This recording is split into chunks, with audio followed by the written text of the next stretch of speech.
So, when is the Community Cup? Community Cup is coming up soon, actually.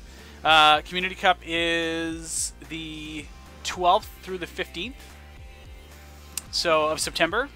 So it's like it's exciting, man. It's super exciting. It's so close. And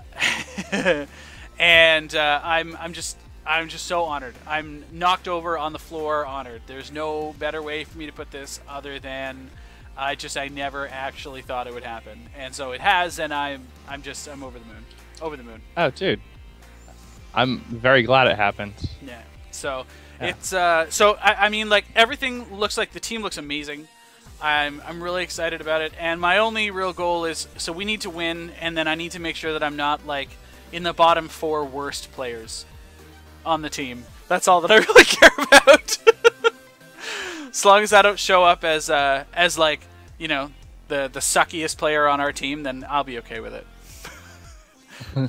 But if I reduke it, it's fine. I mean, I can get behind that.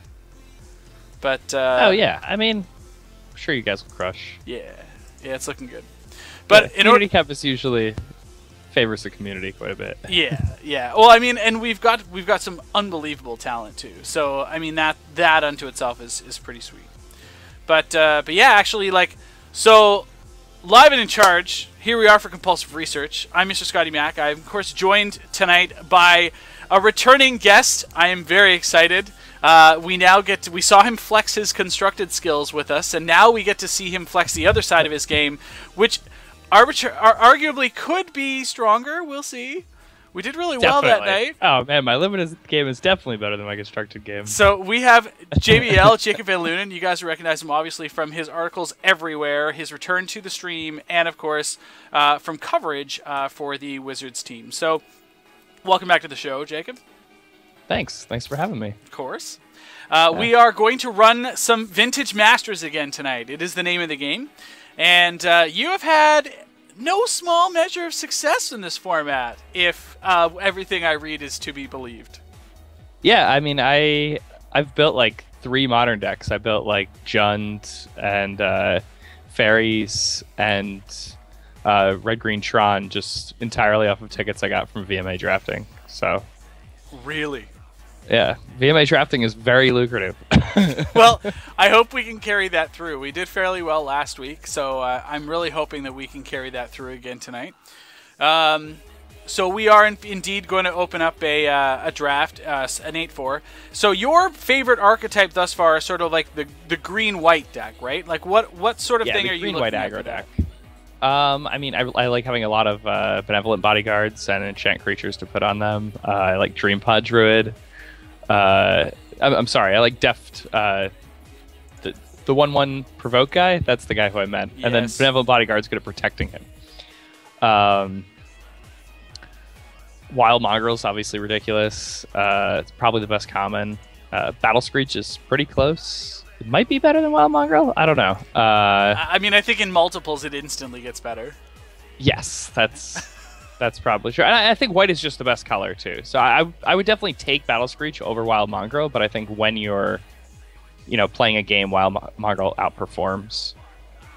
Well, speak of the devil, and he appears. Yes, I think it's pretty easy pick here, Wild Mongrel. I mean, the other things that we can take note of are whether or not Goblin General wheels. If Goblin General wheels, I might just move in on that deck. Okay. I think that moving in on Goblins late in pack 1, if it's very open, is just fine. Your deck turns out ridiculously. Okay. Other things to notice in this pack are Chartooth Cougar could come back, and Deathblade Elite could come back. Those are really the cards we're going to that might shape our deck when they return to us. The rest of the cards in the pack are whatever. Okay. This is a skill that the other thing I've been trying to draft a lot of is the Moto Cube through Cube Tutor, and because that's another thing that I just, like I said, might not so good at. And one of the things that I've been trying to work on is taking stock of what's in the pack, especially like these early ones, and figuring out what it is that we might be looking at to try to supplement whatever the first pick is. Yeah, like there are other good cards in the pack too, but we just have no dream of ever tabling them. So yeah. So I feel like if we're going to be on the Wild Mongrel plan and you want to look at pantsing your guys, Elephant Guide is pretty close to one of the best cards here, right?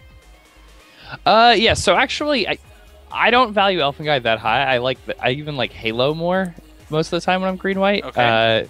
I think Radiant is quite a good card. I think I would take Elfin Guide here just because we first picked a green card, but I think Radiant is probably the best card in the pack. So I'd go ahead and take Elfin Guide. Okay. It's gonna be rough when we get. Remember that we passed the Nature's Ruin because when we play against the Black So, person, we're not gonna want to go. so here's a Battle Screech. Yes. So this is just snap it off, taking this card, right? Yeah, I mean Genesis is really good, but Genesis is not Battle Screech. Battle Screech is on a different level. Now, there's not a lot of good white here, and if we're getting past a Battle Screech at this point, what do you think the odds are that Brilliant Halo is coming back to us?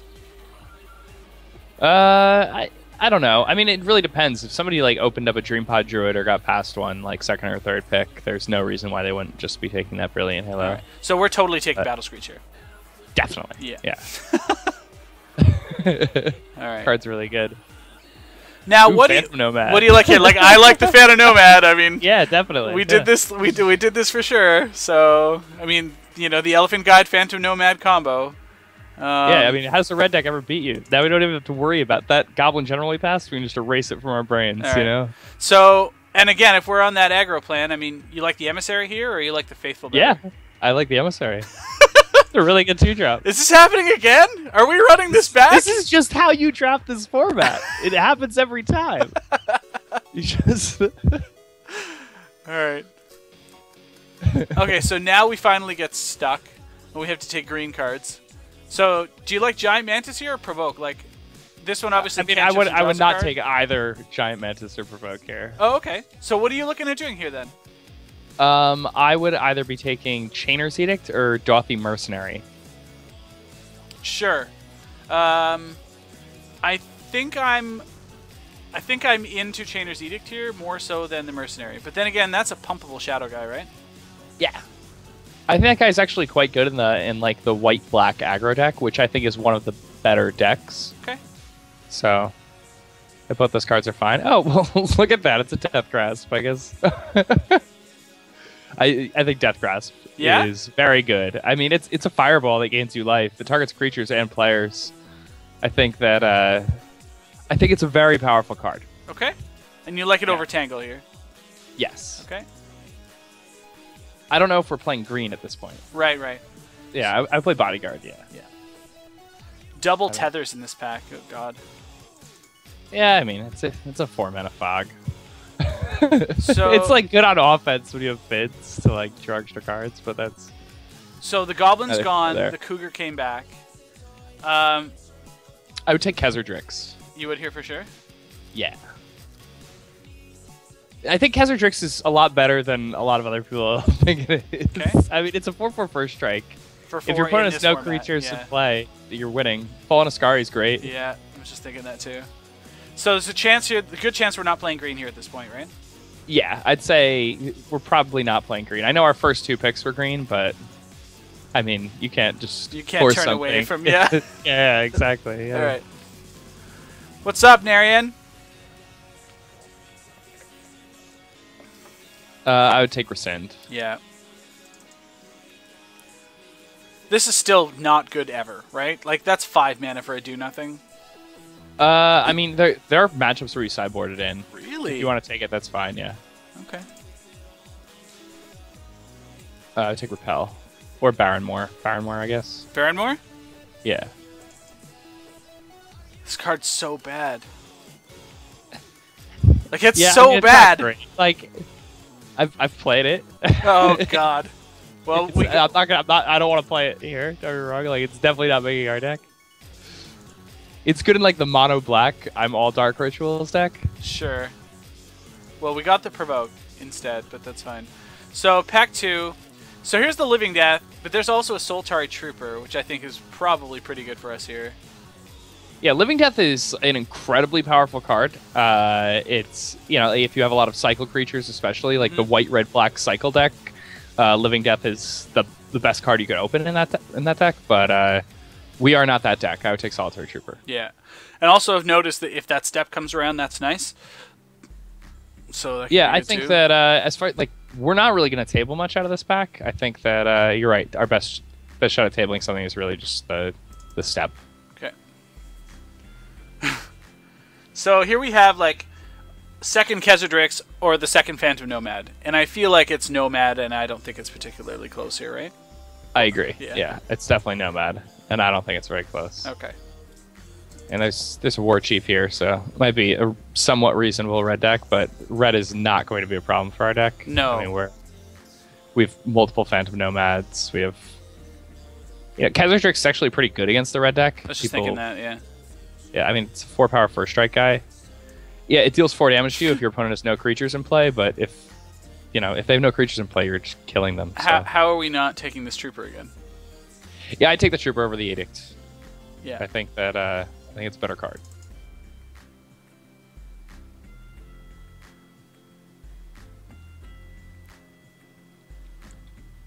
Nice. Yeah, I think this deck's coming together pretty well. I mean, I would hide the Uprising. I don't want to be playing that in my main deck. Yeah.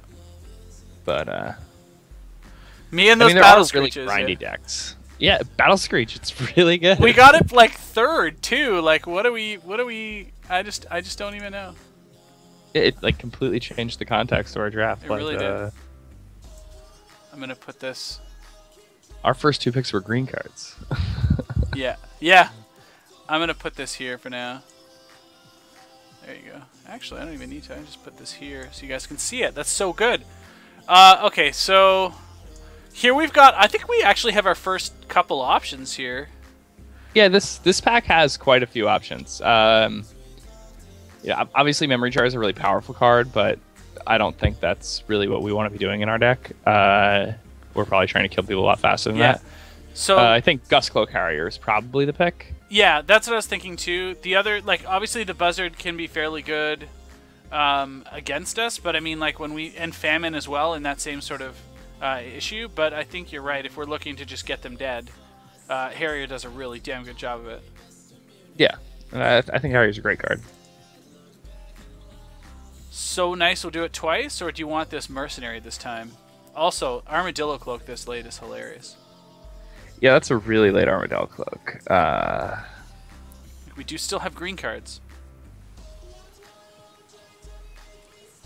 Huh, this is kind of hard. So this is where we have like 30 seconds to decide whether we want to stay black or go back to the green, right? Yeah, that's basically what I'm thinking right now also. If we take the Cloak, like we can conceivably fall off this black plan and go into green. If we take the Harrier, we're taking like a guaranteed pick for our deck, which is kind of nice. Okay. And I mean, in pack 3, we're not getting any green, right? Like we established that, so it's like it's kind of weird, and we know we're probably gonna get some at least decent black. Okay, so we'll take the Harrier then in that case. Ah, well, this is a shame, I guess. Ugh. I should take Mana War. Yeah, it's like arbitrarily the best card in the pack. Yeah. I mean, it's pretty good against like things too. Yeah. You know, it's like definitely good at slowing us down. Lets them play that killer whale that we can never beat. Yeah. So our first pack, I think, was our first pick was Wild Mongrel. Wild Mongrel, that's right, and then Elephant Guide, and then Battle Screech. Correct. Yep. Constructed Vintage Streaming, that'd be nice. Somebody spot me a deck. Hilarious. Yeah, I don't have a vintage deck on Magic Online. No. I thought about doing it. It was like, you know, I'll just play these other formats. So here it's either Defiler or Griffin. A lot of people like Defiler. I like Griffin. Yeah. I think Griffin's hard to beat for a lot of decks. I mean, we passed a lot of Chainer's Edicts too. Griffin's awesome against those. Yeah. Yeah, I can get behind that.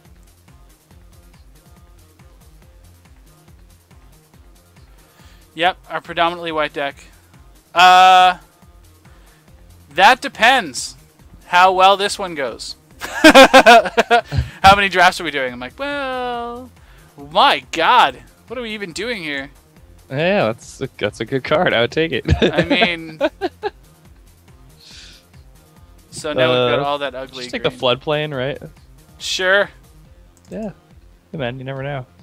We do have a Mana War. We do have a Mana War. We have a Lonely Sandbar too. Okay. So I like, should take Khazard-Drix. yeah, I was thinking that too. Not that I'm necessarily ecstatic to play the second one, but Oh, we're almost certainly not playing both. We might not be playing one, but it's fine to have one. yeah. It's like not the end of the world to be playing two. Wow, there's an edict. Yeah, I'd take that. Uh, I'd take like the Buzzard or the Tangle, right? Like both good cards. Maybe the Tangle even. oh my Oh, god, wow. the Mercenary That's Wield. awesome. That's so good. Let's just take. Take the land. Yeah. Yeah, I don't play Spinal Graft. All right, move to board. Move to board. We don't play the Buzzard. That's all creatures, right? That's gotta go. Yeah, that's almost certainly not gonna make the cut this time around. Okay, so we have actually some sweet cards in here once you get past all the extra chaff. I don't like that so much, but I feel like this Deathblade Elite is pretty good, and so is this Mercenary. Yeah, I mean this pack is pretty bad in general. What do we want to take out of this pack? I think it's Deathblade Elite to keep our curve low. Yeah, I can see that. I just Do you like Mesmeric Fiend I instead? don't really like Deathblade Elite in the aggressive decks that don't have enchantments. Sure, sure. I think it's kind of bad. Okay. I think Mesmeric Fiend's a pretty good card. Okay. I think Predatory Night Stalker is a pretty good card. I might just take the Night Stalker because we're gonna be playing 17 lands. Like we need a top end. Okay. It's a really good follow up when like they're like blocking with a bunch of stuff. Okay. All right, so here we've got some. Jesus Christmas, that Mongrel again. Yeah, that's fine. At this point, we're off that. So I mean, like, so we've got Ascari, which is probably the best aggressive pick. If we want some more removal, Radiance Judgment's not terrible. But then the Noble Templar, we've got the Griffin. Like, do we try to live that life? Like, what are you thinking? I just take Fallen Ascari. Yeah. I think you win in this format by just having like the most 2-drops. Okay. Card and Silver Golem. Yeah, Expunge is awesome. Oh God, there it is. Yeah, Yep. it's a really good I card. didn't get that far. I hadn't processed the rest of the pack yet. So we've got Harrier here, Sidar Jabari. Sidar's only okay, I think. He's not superb. I think he's quite good. I think a lot of people. Yeah, like he's. I would rather play him than either of those two Khazard-Drixes. Oh, that's probably fair. Yeah, and we already have double Harrier, and we're just gonna take another Phantom Nomad. Our deck's awesome. So I can move this. Yeah. Yeah, Death Grasp for reach too. That's hilarious. Death Grasp is really good. It's and a lot of decks like can't beat Dauthi Mercenary Benevolent Bodyguard. Yeah. It's like it's just too much for them. Speaking of, Is that what we want to take here? I don't know. I'm looking at I'm looking at Halo Bodyguard or Champion. Like, is this guy actually good? Like, I don't think he's excellent, but in our deck it's kind of bad. Like it's Yeah. not great, but in the cycle deck I think it's insane. yeah. Like in red white or red white black cycling, which I think are two of the best decks you can get. Yeah. I think Stoic Champion is like better than Astral Slide. Wow. Yeah, it's not as good as Lightning Rift, but it's better than Astral Slide. All right. So what do you think here? Bodyguard or Halo? I would take Bodyguard. Yeah. It's just it's what we're doing. Do you like this guy? I actually don't really like that guy. I think it's really easy to lock guys up for like a turn at a time. In Okay. this. I think that the red decks are too good at racing. Okay. I would just take another Gus Lucario. Another Mercenary? Yeah. Yeah. Yeah. That's what yeah, definitely. Hide that other Khazard-Drix. I think we're hiding the Khazard-Drix. I think we're not playing Sidar Jabari either. Because if all of our creatures have flying and Shadow, who cares? Who cares? Are we still gonna play this Night Stalker too? Maybe not, right? I like the Night Stalker. When you have like a really, really aggressive start, people have to block and trade. So when they're finally like, breathing room 6-drop, you're just like, and the game's over. Here's I'm gonna continue advancing my board and kill your big guy. I think that Predatory Night Stalker is like much better in more aggressive decks.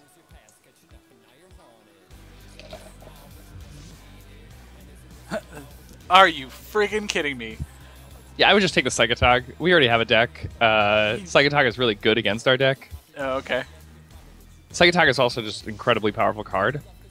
You don't want the 4th mercenary? Are you sure? I'm sure. I mean, I don't think we'd play it even. All right. I would take him to Turok. Like Yeah. that's kind of. I would play that actually. So. Another Griffin? Yeah. All right. Another Griffin. Sure. And a counterspell in the pack for good measure. Another Harrier? Yeah, that's the pick. I mean, like Killer Whale, get out of my Whale. face. Yeah. Like, Of course. of course. And the Jin came to us anyway. So I think we were definitely supposed to be white-black. Oh, I think so. Our defense. I think that like the cards that were coming, like every single late pick, the best card in the pack was either white or black. So I'm happy we ended up in these two colors. Yep. So I'd hide both the lands. I don't think we're gonna play either of those. I'd hide the Brilliant Halo. I don't think it's very good in our deck. Like I'd hide the the Fledgling Jin. Yeah.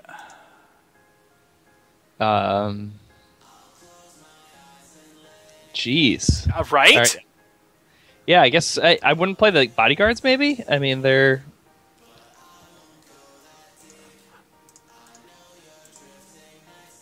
So that's 16 lands. I mean, you want to play this hymn fine, though? right? You want to play the hymn? Maybe we're not. Yeah, I want to play the hymn. I do want to play the hymn. Okay. Like we can side it out when like we're on the play. Yeah, we need to like be faster or whatever. Yeah, but like on the draw, Hymn to Turok is often just a card that wins the game by itself. The fact we've like oh god, this is so gross. These Harriers are so gross.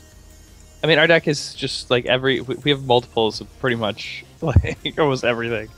Wow. This deck's awesome. Wow.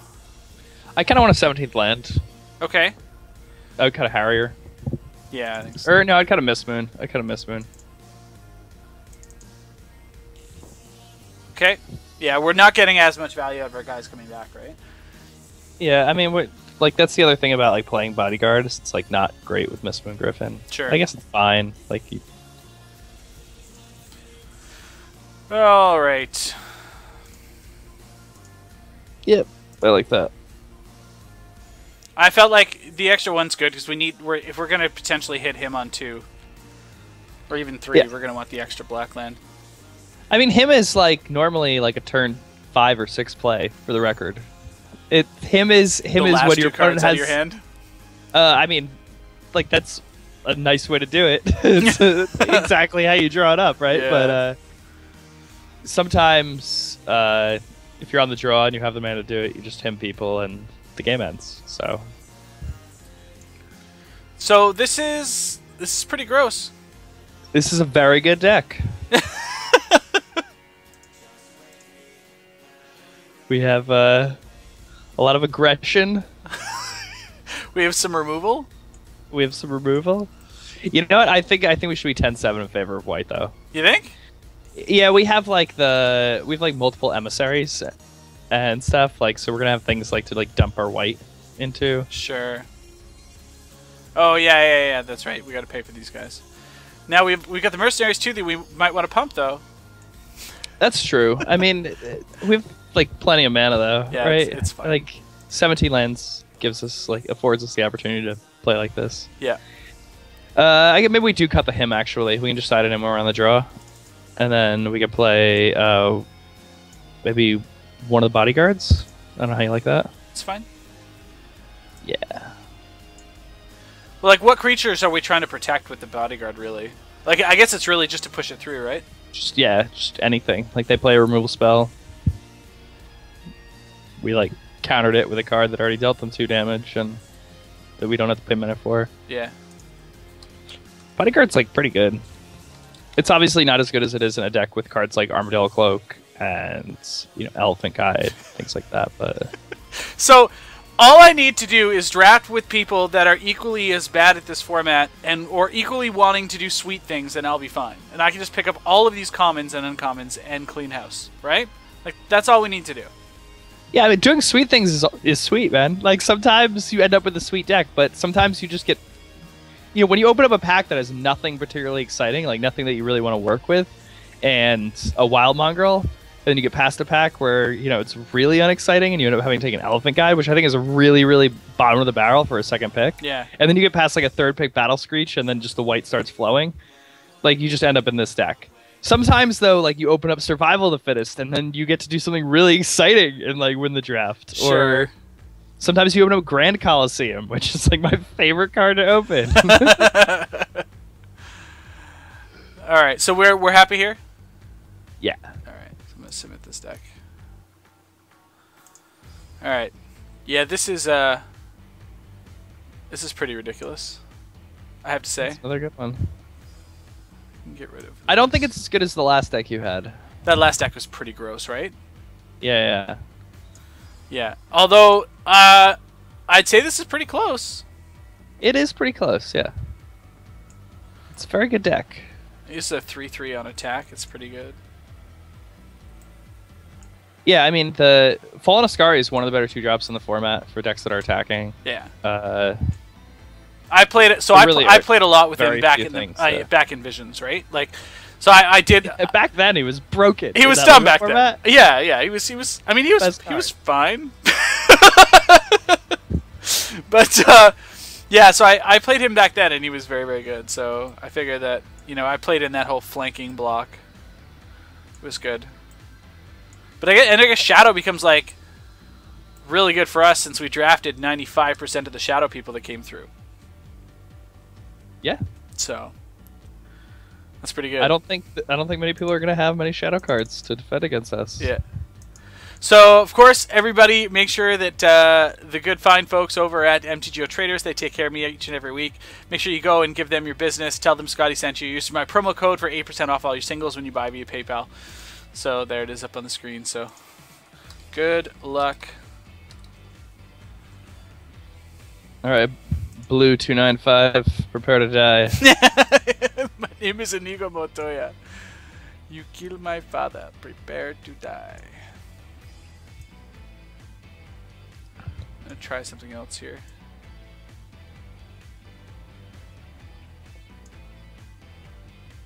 I mean, I think we're just gonna go 2-drop, 3-drop, 4-drop, or we're not gonna do anything ever. Mulligan. Yes. Oh God, we just keep this one on the draw. On the draw, we keep this, right? I think we keep it. Yeah. Like we have, 50% chance of drawing a land with each of our draw steps, basically. We have 16 lands left in our deck and 34 cards, so not quite 50, but pretty close. Almost. All right. Yeah. Sometimes you just gotta roll the dice. Like, at least it's not like a swamp. Yeah, that'd be really bad. All right, deck. We have 2 turns to draw you. Yeah. We're not gonna do it this turn. We'll wait. So what are you looking to play next turn? You looking for the Phantom Nomad to get out in front first? Yeah, definitely. Okay. And that way, like, if he attacks and we played Phantom Nomad, like, I have no problem just, like, I guess now we probably just take it. I was gonna say that it might be worthwhile to just, like, block to make him sink his mana, but if we're missing land drops, we want to, keep our power on the table. Wow. Well, all right. I mean, that could be worse. Now we draw a swamp, which is good, and the next turn we're going to draw plains, so it's good. No, we did not. Oh, we didn't? That's absurd. That's so ridiculous. I can't even believe this happened. Yeah, that's real silly and awkward right there. I mean, what are you going to do? Nature's Lore. So jealous of all of your lands. Oh, man. We're playing against the mono green deck. It's vicious what this deck does. It's not really vicious. It's not really. We just need to draw lands and this thing crumbles. Ooh, there it is. No. Oh, here we are. So based on his proven proclivity of just getting in and pumping, I think we are going to block here, right? I would take one hit Yeah? next turn. And yeah. Okay. I keep the 2/2 in this. of the guy.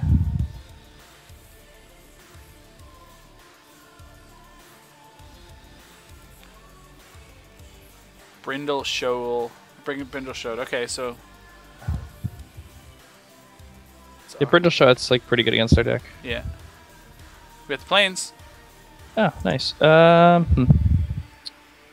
shame it wasn't a swamp. Yeah, it is. Death Grasp the Rootwalla. Yeah. Yeah. That would be the play, I right? figured, right? So. All right, so I think we just play the other Nomad. Yeah. Yeah. No attacks this turn. We'll just let him go. Yeah, I think we're gonna double block the Rootwalla when he attacks. Okay, sure. And then, I mean, if he doesn't attack with the Brindle Shot, that's fine because it lets us just like put the game into stasis. Then we can eventually win with like Flyers and Shadow Guys. Right. Okay.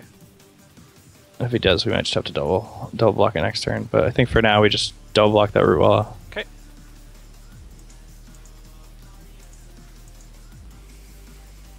I mean, he's getting like a lot of value off the one drop, obviously, but Yeah. Well, What do you nine do? points of our life value, but I mean, like, took us however long to draw a friggin' land, right? So. yeah. And I mean, it seems like it's not the end of the world.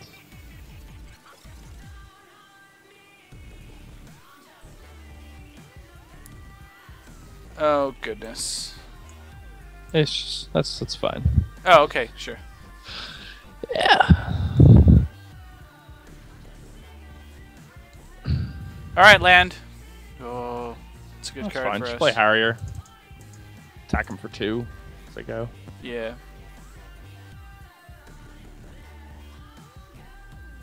So you, of course, know all the little Numoto tricks, I trust, right? At this point, Yeah, the attack with all. you know like- about the M button, right? The what? The M button. What does the M button do? I Oh didn't know God. that. Okay. So this is everybody that comes on my show. I'm gonna learn you something today. Ready? This is gonna change your life. right. Okay. What deck are you playing in standard right now? Right now in standard, I'm playing Mono Black Devotion. Okay. So this will help you less. But we're not gonna. We're just just gonna block. take this one. You want to block it? Yeah. I mean, I think I do. Well, because then it turns into a 3/3, right? Yeah, that's fine. Like All right. we're gonna have to deal with that eventually. Like, No, that's true. Anyway, so if you hold down the M key while you're clicking your lands, it will give you, like clicking dual lands, for example, it will give you... Oh my god, that thing's enormous. Please draw a swamp, please draw a swamp, please draw a swamp. drawing a swamp would be good. Please draw a swamp, please draw a swamp, please draw a swamp. Come on, Swamp. deck. Oh, Uh, this is really awkward. yeah, it's a Sylvos. It's a rogue elemental. All right, so we're just gonna play Emissary and attack with Gustavo Carrier. I All think right. so, yeah. Yeah, so if you hold down the M key and click your land, it will give you automatically the first available mana option. Oh, Yeah, so like... for like Urborg and stuff. Yeah, That's great. yeah. Or like any didn't know dual about that. lands, also like Caryatids and stuff, which can be a pain. Like if you just want them for whatever mana, you just hold M and click them, and it'll just tap for white. That's really cool. That's good to know. Yeah. So we're just gonna throw one of these nomads in front of the boar, Yeah. and then not worry about the Sylvos, right? Because I mean, like blocking it's just bad for us all day. I think I would double block the boar with the Emissary and one of the Phantom Nomads. Sure. That seems fine. Yeah, I think like we're playing like on our back heels. Like we're blocking very aggressively and trying to empty his board aggressively. We're also like by trading more. Like if we do rip Swamp, which is definitely possible, like it makes our Predatory Night Stalker better. Sure. He's like doing absolutely nothing, so that's good. All right, we're Uh, at 2. This guy's trample. He's really big. Yeah. I mean, There's our Sylvan Library that we opened. if we don't draw a swamp, we lose. So it is what it is. Oh, right on So time. I wouldn't do it now. I wouldn't do it now. I would do it during his upkeep. Do you want to just swing in? Yeah, definitely.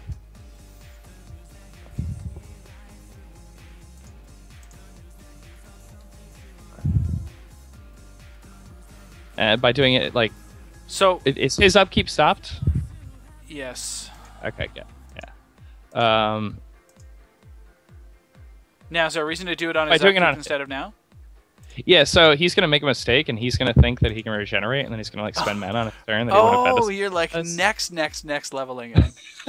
Okay. Yeah. You're just assuming that our opponent is terrible because they're playing the mono green deck. No such luck. Oh man. I call shenanigans. No. Ghosting! Ghosting!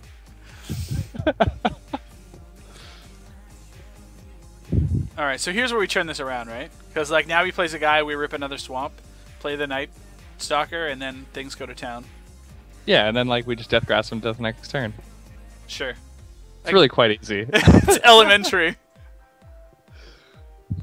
Here we could always just die to like Claws of Wirewood or something. Jungle Worm. Okay, well, we're just gonna draw Swamp. That'll do. Yeah, that's fine. It's basically the same. And I'm gonna cast this Emissary too while we're on it. Yeah.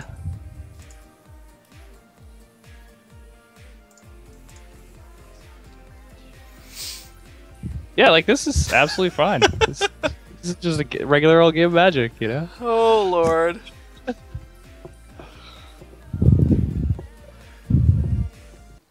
Right on time, deck. Right on time. Yeah, I'm happy it gave us a sweat, you know? Otherwise it would have just been like, oh, look at us winning, yeah. I was like, oh All right, see what's going on here. He's tapping a bunch of mana. There's another Looks 5 like drop. it's Genesis. There's that Genesis. no. Oh my goodness gracious. Do we want to It's kill? so good. I mean, we need to kill this, right? Yeah, then we get to attack with all of our creatures. Like, he has nothing that has haste, right? In True, his graveyard? true. Yeah, that's true.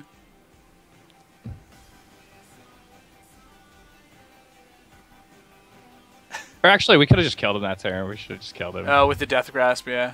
Yeah, that was bad of us. I'm sorry. That's okay. We We got got him. excited about drawing cards at the right time. We you got know? him next turn.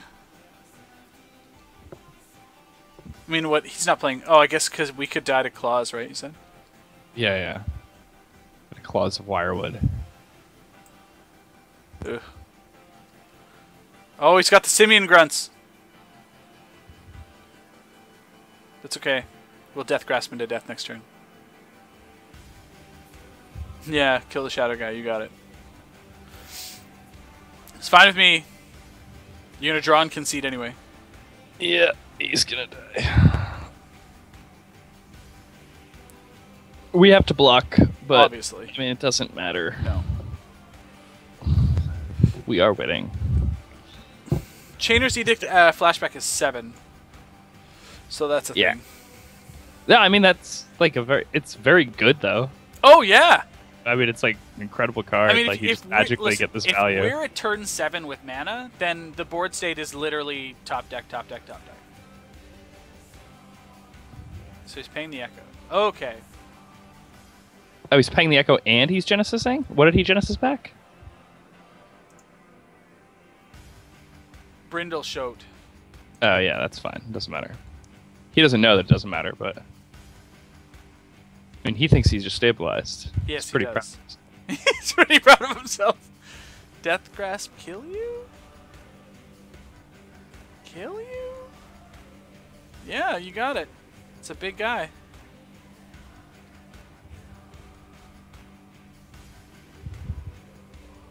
Wow. Well. You got me. This game was exciting. It was. It was. Had us right down to the wire here.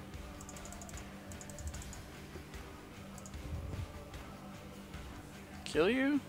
Yeah, Sweet. Death Grasp is a really good card. Like this card is no joke.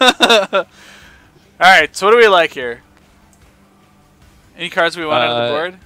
He's So playing mono like no green, removal, so I right? don't want to play Benevolent Bodyguard.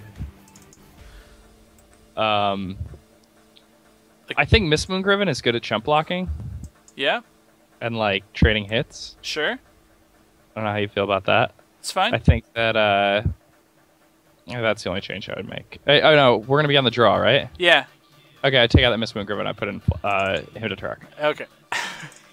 There it is. Oh, well, It's- he does have root. No, but he's gonna cast root wall on turn 1. He's not gonna like have that for the Yeah. turn we do that. It's fine. Yeah, he's not going to sandbag it that long. Plus, like, he's... what do we got here? Okay. So we That's got fine. we got the him. What? Watch this him be the best thing of all time. Like, Oh I God! believe. Turn 1 thicket from him. Whew. This is so spicy. So I'm gonna play Trooper here. Next turn. Yeah, I like that. Nature's Lore. So unfair. Ooh. Ooh, I'm playing this one.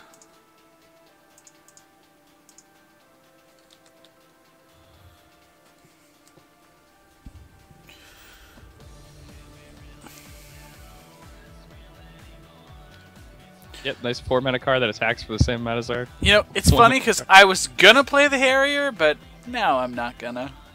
Just play the mercenary, Of right? course. Yeah. If we followed up with another mercenary the next turn. Yeah. It's a clock, right? Nice Very big well- dumb green idiots that don't matter. Yeah, he's playing toughness. Toughness is not good against our deck. No, You need removal to beat our deck. that's right. Lots of it.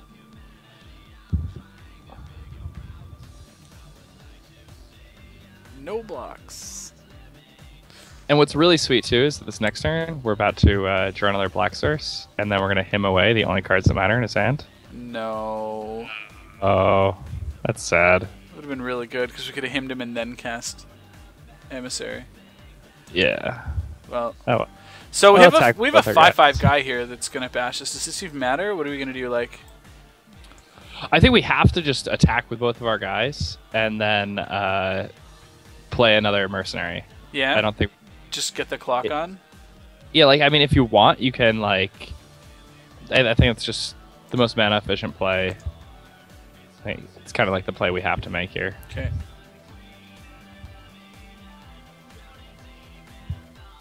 This 5/5 is gonna be really big when it hits us. That's all. Yeah, but I mean, it's fine. Like we're just gonna like that solitary emissary. We're probably just gonna like jump block with it and then win the game. I mean, if we need to, we have Harriers to jump with too, right? Yeah. Like, so it's not that huge of a deal. All right, take 7 to 11. Yeah, it's fine. There's Silvos. Jeez. All right. Well, we need to draw a card. Oh, we did not draw our card. All right. Still not dead. Oh wait, yeah. he can't block. Oh, that is awkward. Well, we cast emissary and the Two what is 10, it? puts us at Ascari. 1. Yeah. Yeah, and then we attack with both our guys, and then. Oh, we should not have cast the Ascari. We should just pumped those. Jeez. I didn't Oh, think- really? Yeah, Well, what does that do for us? 3. because then we're attacking for 7 shadow damage over the course of 2 turns in a row, and he's at 14. Oh, I see what you're saying. And then we can just chump the 5/5 and go to 1, Right. and then we just like win. So. Well, We he might has have to thrown swing it. with that. Oh, We we might have. just- Depends on what he does here, right? Yeah, so we could just block with the 5/5. Yeah. Yeah. We just like draw swamp though. Yeah. I mean, that'd be gross. Yeah. I'd actually just like to draw. Cycling Croson Tusker? What do we.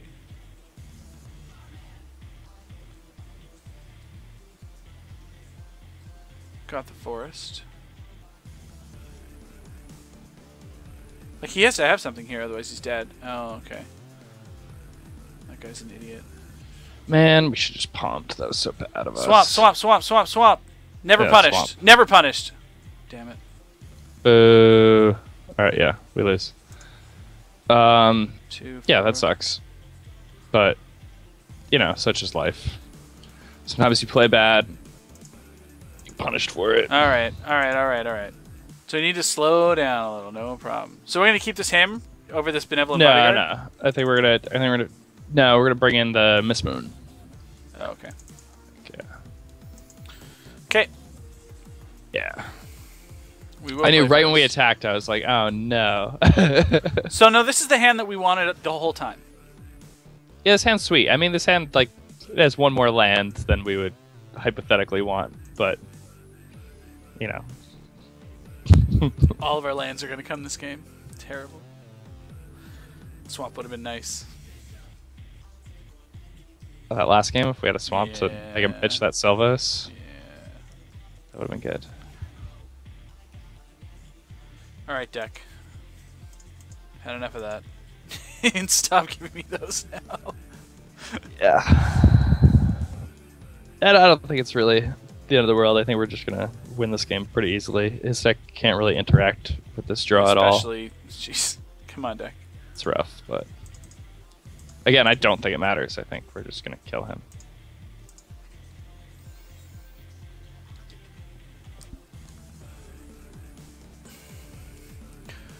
Yeah, because he's getting like 6 in the face next turn, potentially, right? Yeah.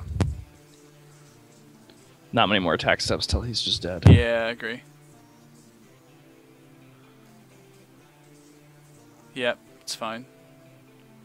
We haven't drawn our Battle Screech. Yeah, that's a good card. Bad Would be against his nice to draw that tramplers, one. but pff, this guy's so dead. Yeah. See, now those extra lands became relevant. Yep. Woo! Right.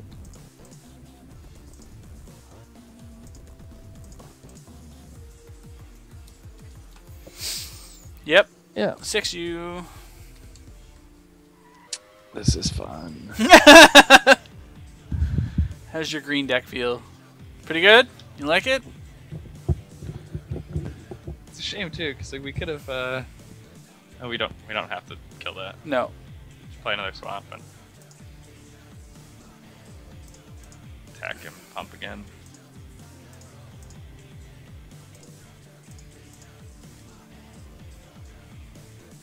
Six U? Yep. Oh, goodness.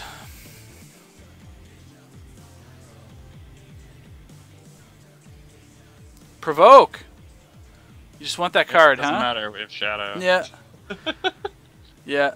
Shadow aggro is pretty awesome.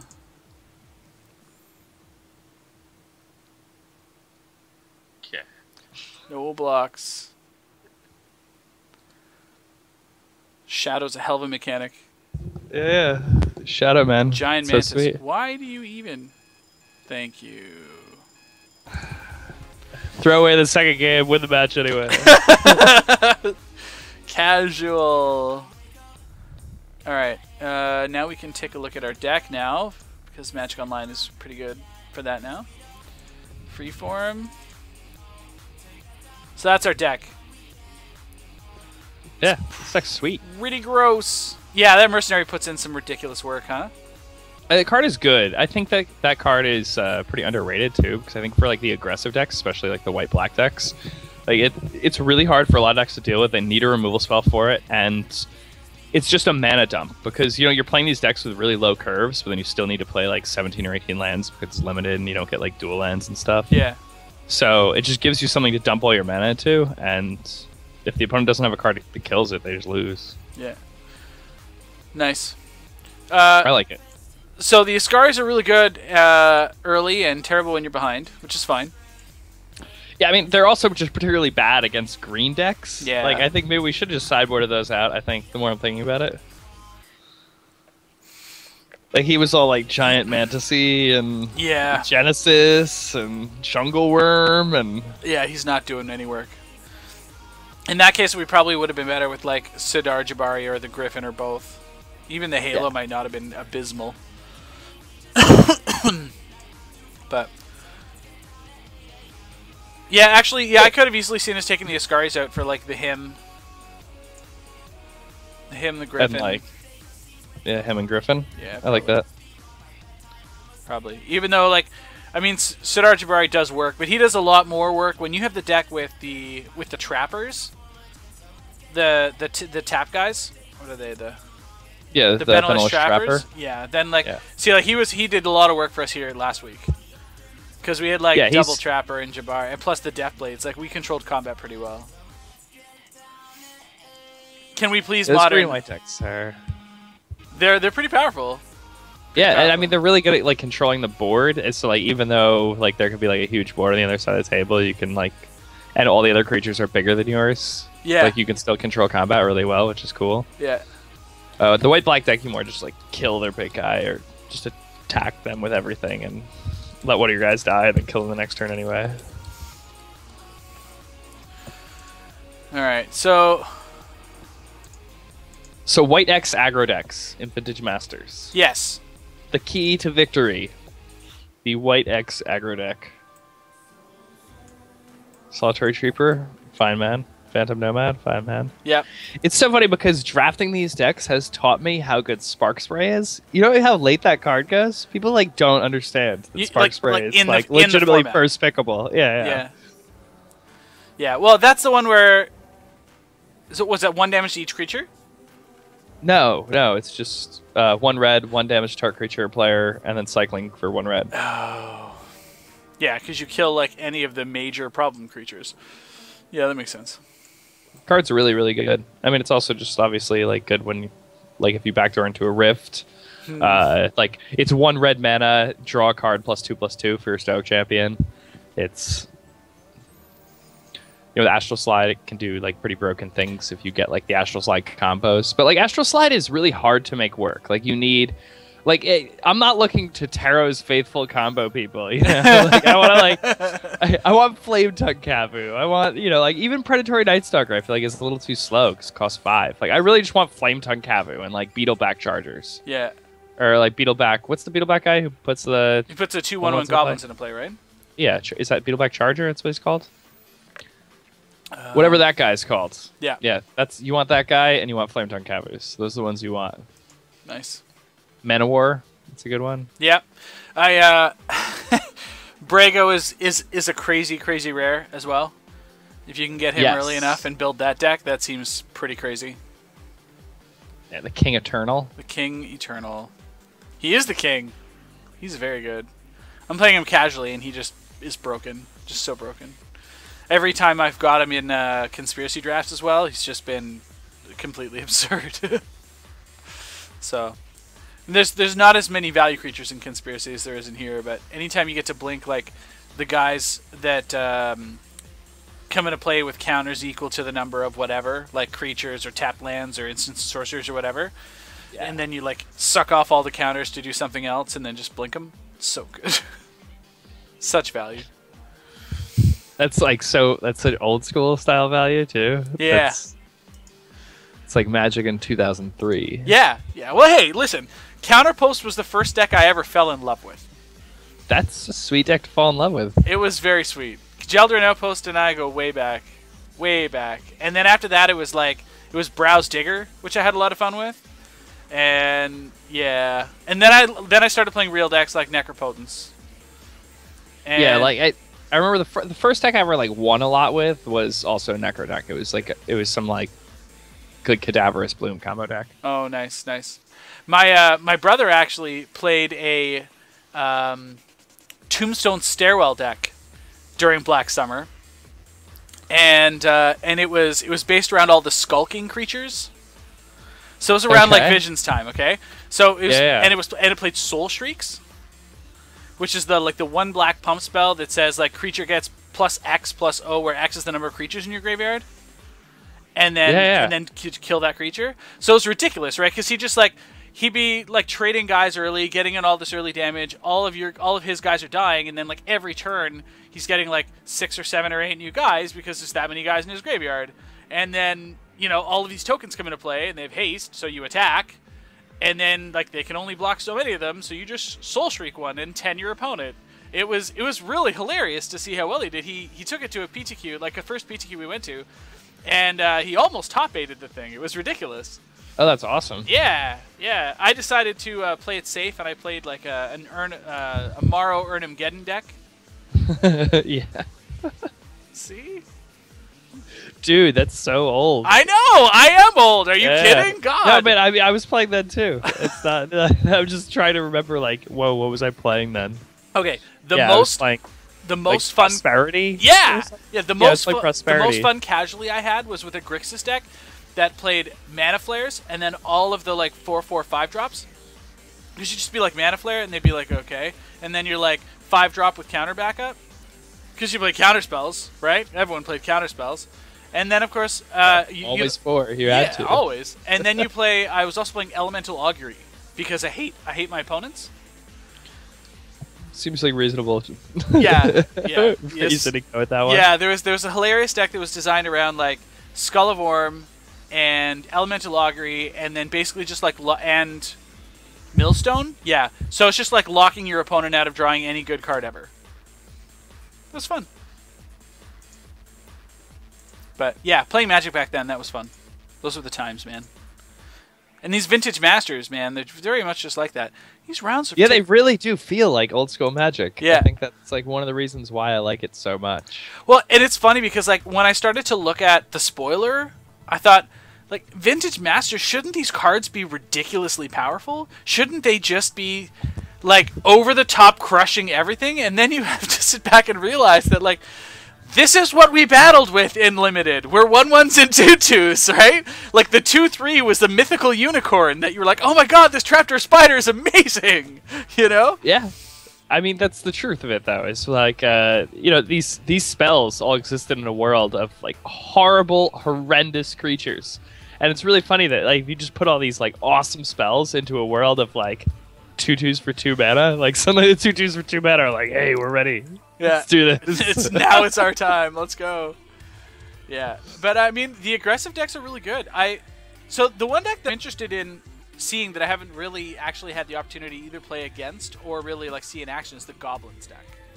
Oh, really? The Goblins deck is really good. The Goblins deck is bad because it has a bad matchup against the green decks, especially the green-white decks. So like Armadillo Cloak is nearly impossible to beat. Phantom Nomads are really hard, and because of that, Goblins, you know, it's dangerous, but against the control decks, it's brutally fast. The decks that are trying to play big creatures, you can just run them over. I think the main thing about Goblins, though, is that you really want War Chiefs. That's the most important card. Okay. And if you don't have at least one War Chief and a couple Matrons to search it up, then your deck is pretty much unplayable. So, okay. You also need like 19 creatures to have a good deck. Unless all of your non-creature spells are Chain Lightnings and Fire Blast. Yeah. Which is also a distinct viable possibility. It happens. I've seen people have like 7 Chain Lightning, 2 Fire Blast, and then Goblins. Oh god. That's absolutely terrifying, actually. The very first game of Vintage Masters I ever played, actually, the very first draft I ever did, I was Goblins. And I had an awesome deck, and I won the draft. But the best story of it is first game, first match, I'm on the draw, and my opponent goes Lotus Blastoderm. My very first game of Vintage Masters was my opponent going Lotus Blastoderm on turn 1. Unbeatable. No, actually, he lost. He like never hit second land. He like had the 1 land in play and had the Lotus and had the Blastoderm, and it just faded out. Like, you just chumped it. I like chumped it 1 turn, was at like 10, and then just killed him with Goblins. So what are your thoughts on the core and block set rotations and all that sort of stuff? I mean, I've heard a lot of real positive feedback. Where's your headspace on it at this point? Have you had time to process it? I mean, I haven't had time to process it yet. I think it's a pretty big change. I'm definitely like not unhappy about it. It's probably going to be good. I think in a lot of ways it solves the issue of the third set. Yeah. I thought that was really well put in the column about it, and that's always been an issue. It's always hard to make the third set exciting when you've already been playing with those mechanics for so long. Yep. And as a result, they've often just made third sets like really far above the curve in terms of power, which has kind of made for weird draft formats where like you don't really care what you're passing in pack 1 because who cares what cards you get passed in pack 2 because pack 2 sucks. True. You know? And like this new way that they're doing it, I think gives them a lot more freedom to explore more ideas. It lets us visit more worlds in the Magic universe. I mean, a new block is like a fun and exciting thing. Yeah. You know, like when like Theros was first coming out, it's like way more fun than like, you know, like, oh, Journey into Nyx, you know, or like, oh, Born of the Gods. Like, obviously, it's exciting when a new set comes out always, but you'd much rather it be a big set, a new block. So we just get more excitement in our lives. It's like that's not a bad thing. It's interesting because like, I've always said that as Magic players, we get Christmas 4 times a year. Yeah. You know, and now I feel like that's even more exaggerated because I agree with you. Like the big sets are always the most exciting. The brand new limited format, and you know, and just now that it actually shakes up, pretty excited. Yeah, and I think that the core set's going away too. I think that's another thing that's just been a long time coming. Yeah. Like who gets it? Like it's sometimes there's like a fun core set to draft, but nobody's ever excited about the core set. See, the only people that I've heard complaining about this change was that there's a lot of people that do actually enjoy drafting core set, and it's like that's their wheelhouse, right? Like Phil Sams is one of those people that come to mind, you know, and it's I don't know that's the only complaint I've heard. Yeah, it's gonna be a huge positive effect on standard, but some people like their core set. I don't know, but I don't know. I mean, I guess there's an argument to be made for it. Some people definitely enjoy it. For me, though, it's like core set is always just, you know, these are the really good cards.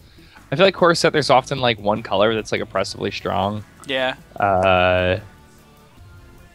Sometimes there are like multiple very bad colors. And then other times, like in core set, you just have like sets like M14, which was a miserable limit experience. I mean, people like to say that it was like, oh, such a skill-intensive draft format, but like, is it really that skill-intensive? Like when like Opportunity is like far and away like the best card you can open in the format. Yeah. Like Divination is the best common. Just creatures were bad. Honestly, like some of the best decks I had in that format were just like Millstone decks. like why? Like what are we doing? You know, yeah. It's like I understand that it was skill intensive, but I think sometimes people overvalue that. People, you know, just because something's skill intensive doesn't mean that it's fun. True.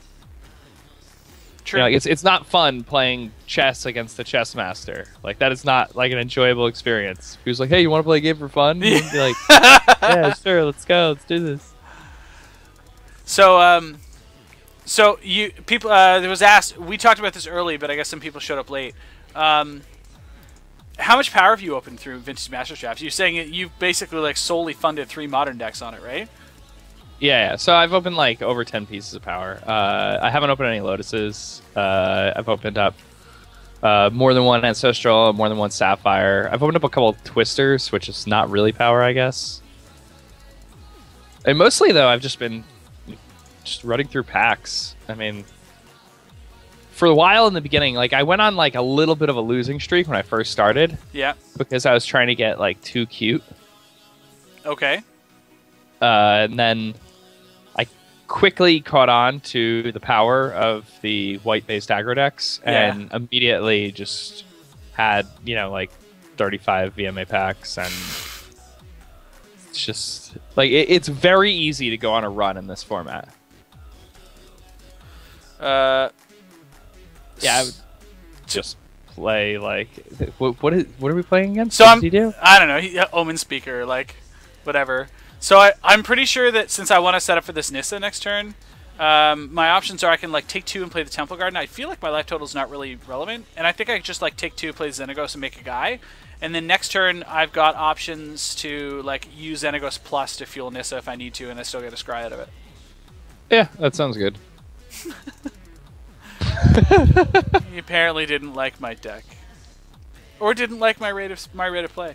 Yeah, this is it's just while we're dicking around. This is the standard deck that I've been messing around with. I know that everyone's playing Jundwalkers, but I've had a lot of fun playing this because like this guy is absurd.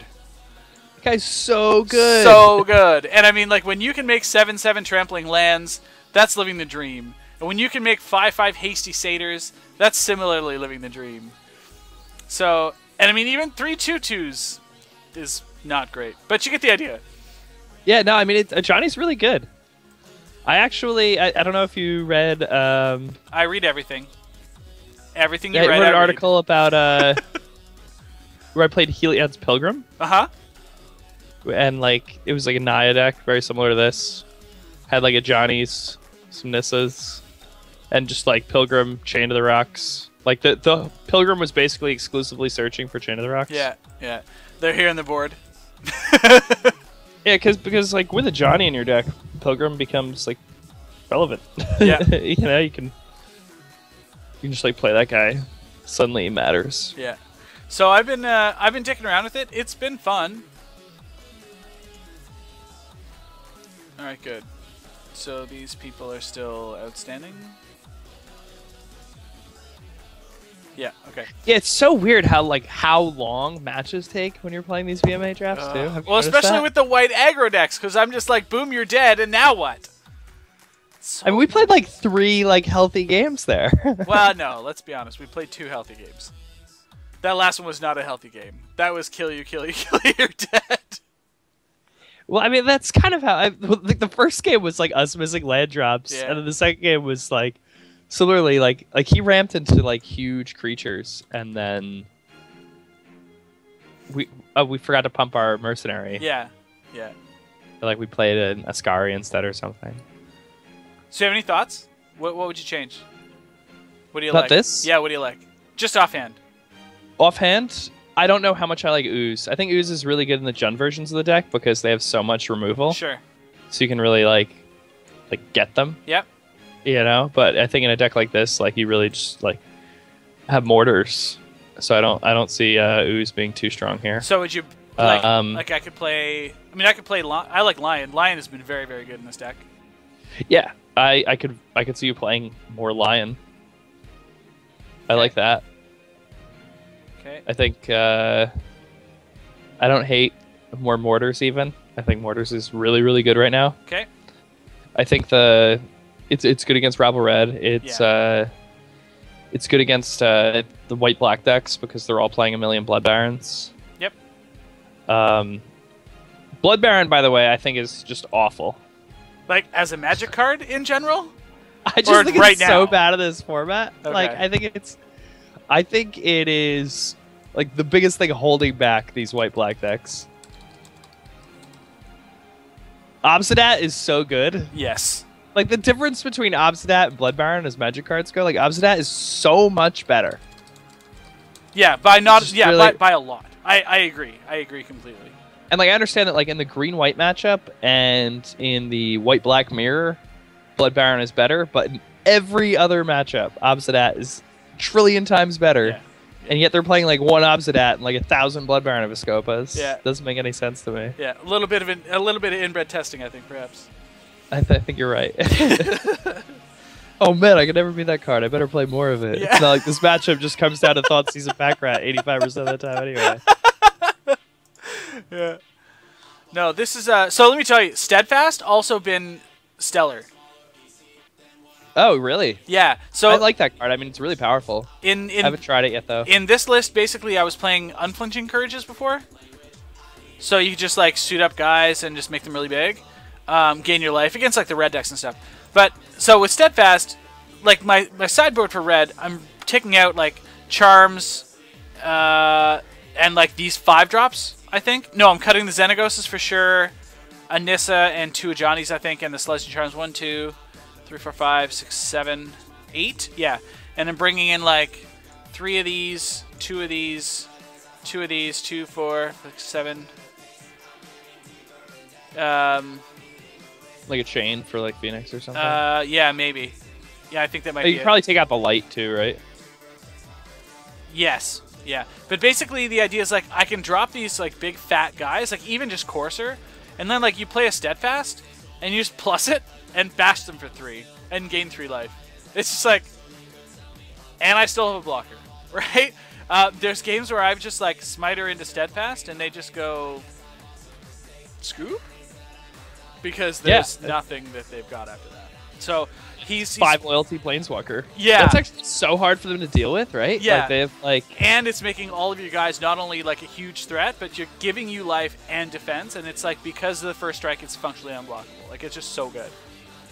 I mean, it makes a lot of sense. I mean, yeah, the 5 loyalty part of it just seems so insane to me because like their deck is just all about like Helix and Stoke. Yeah, and like even in the mid range mirrors or stuff, what I've been doing is like if he like against green white aggro, for example, like he'll come out and I'll get a bash in, and then like because I'm just creating all these guys to try to stabilize the board. After you've kind of like got a couple of hits in, then you just start like growing your team, and you draw the next one, and you're like, oh, okay, I can stop pumping him now, start spreading it across, and then play the next one. It's really, really good. I've been really impressed with it, man. Like, it's been performing fairly well. Now, that said, like, Master Waves is a problem, and Pack Rat is unbeatable. But aside from that, this deck is a lot of fun. Yeah.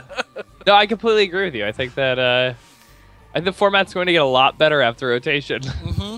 I think that's one of the other reasons why I'm so excited about the new announcement. And so I know how I started out like lukewarm, but like the more I think about it, I'm like really excited about it. Yeah, because we don't have to deal with this like these nonsensical cards for that much longer. Like they rotate out way sooner. Yeah, I think that it's also healthy for things to just constantly be changing. Like the fact that we had Pack Rat for almost a year before they made Mutavault. Yeah. Part of Standard, and it like wasn't really affecting Standard, and then all of a sudden it like became like this kind of like oppressive thing. Like you can play these other decks; they're all like reasonable and playable. These Naya decks, these green white decks, yeah. but your opponent's just gonna get tons of free wins because they draw this card called Pack Rat. Yeah, and that's really annoying, to say the least. The other option that I was entertaining was 2 of these. So if you don't like Ooze, and we do like Lion, oops. I like Burmaz. Yep. I think it's pretty good. And I can cut a Courser here, or cut that Nissa. Nissa's really good, but now that we have some more threats, I can try that. Yeah, Burmaz has been interesting, right? Because like in some matchups he's really good. He plays really well with both the Ajanis, right? And so in that case, like he's making guys, making blockers. There's it really helps a green white matchup a lot. He's just bad against the decks that 3-mana creatures are bad against. Like it's not like there's anything he did wrong, It's all his fault. He's just an extremely powerful Magic card if he gets to like stay on the table, but sometimes your opponent just has a deck that's like well suited against like creatures that cost 3 mana and don't generate card advantage. Yeah.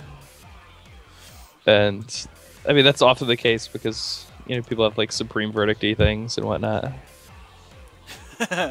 Jackie's real happy. In the chat he's like, "Yay, cut Nissa."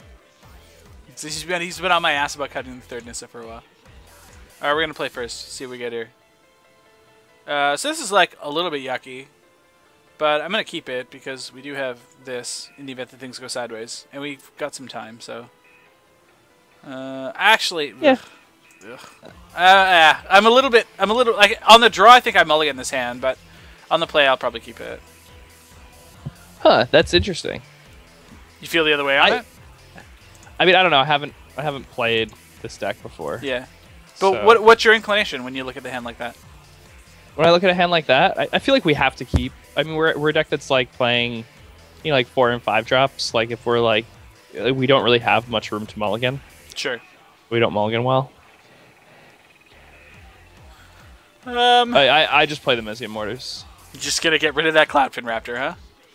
Yeah, I think so. I think you have to be against like blue devotion decks. I think you have to kill everything at every given opportunity. See, and it's interesting because like I feel like I would, in a normal situation, like I'm gonna follow your lines here. Don't get me wrong, but I think in a normal situation I'd be looking for the Nightveil Spectre for that. But I guess I mean like if we draw the white, we've got the Banishing Light for whatever comes out too, right? Yeah, like the other thing is that like a lot of the time you just like end up dying if you like wait. True. Not that makes sense. And I mean we have stuff to do with our mana. Like once we get to like 4 and 5. Yeah. That's why like waiting to use the mortars, it's like then we end up just like with like a glut of hand, and all of a sudden like now you can't cast a spell that you want on time because you're now priced into using the mortars when you did. Yeah. Yeah. Gosh darn it all. Come on, deck. I hate you. Yeah, it's tough without the mana ramper. That was the other reason why I was like, you know, there's 8 mana ramp in the deck. We should, you know, starting with 1 seems like a pretty good proposition. But I guess if he's not doing too much, then we're not that far behind. Although that's awkward.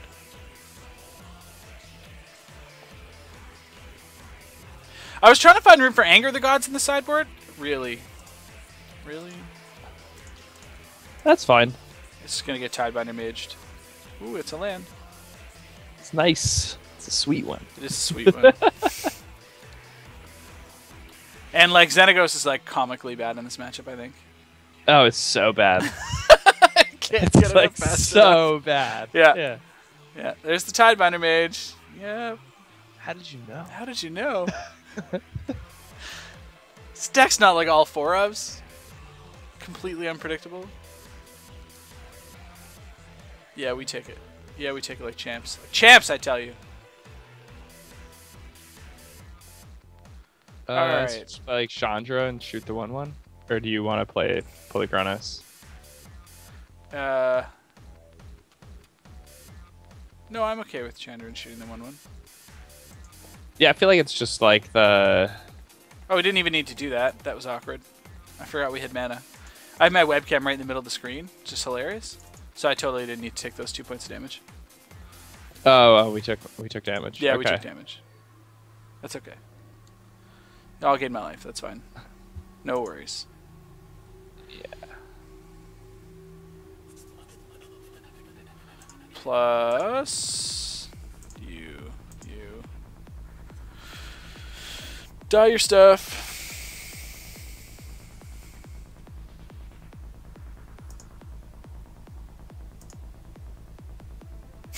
I just think like this match was just entirely about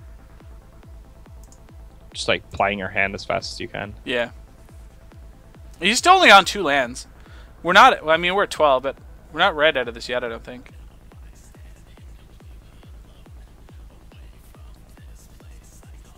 I mean, I could have played Nissa into Chandra there with the Sacred Foundry, by the way.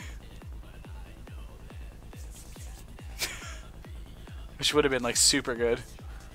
Oh, wow. Yeah, I didn't even realize that. Yeah. I didn't even see the 4 forests. Like the... Yeah. Ugh. Wow, that would have been a good play. Right? Right. Yeah, yeah. Now we're at 6 and dead. Yeah, I don't think we could have done much anyway, though. No. Oh, that's a good target for a Chandra, at least. We're not dead. Alright, so what do we like here? Play Courser and Lion. I don't know how you like that. Yeah. And then play land. Yeah, it's fine. Courser. Lion. Now we'll kill the familiar. Yeah.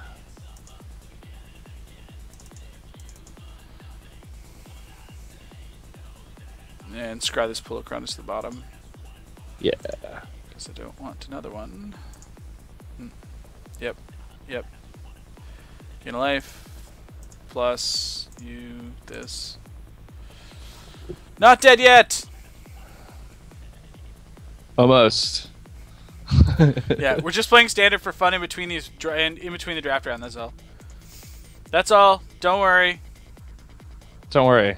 We've got some Vintage Masters. We've got lots. We've got like the sweet Vintage Masters deck again. So there's Thassa. It's online. It's going to evolve the Cloudfin Raptor. How much of this matters? We have Banishing Light for some goodness here. What are we going to get rid of? Maybe we just get rid of Thassa, right? I think we have to get rid of Thassa. I mean, maybe this guy. No, I guess we do have to get rid of Thassa. I mean, remember to play Nissa first, right? Yeah. Like leave the white untapped, play Nissa, untap lands.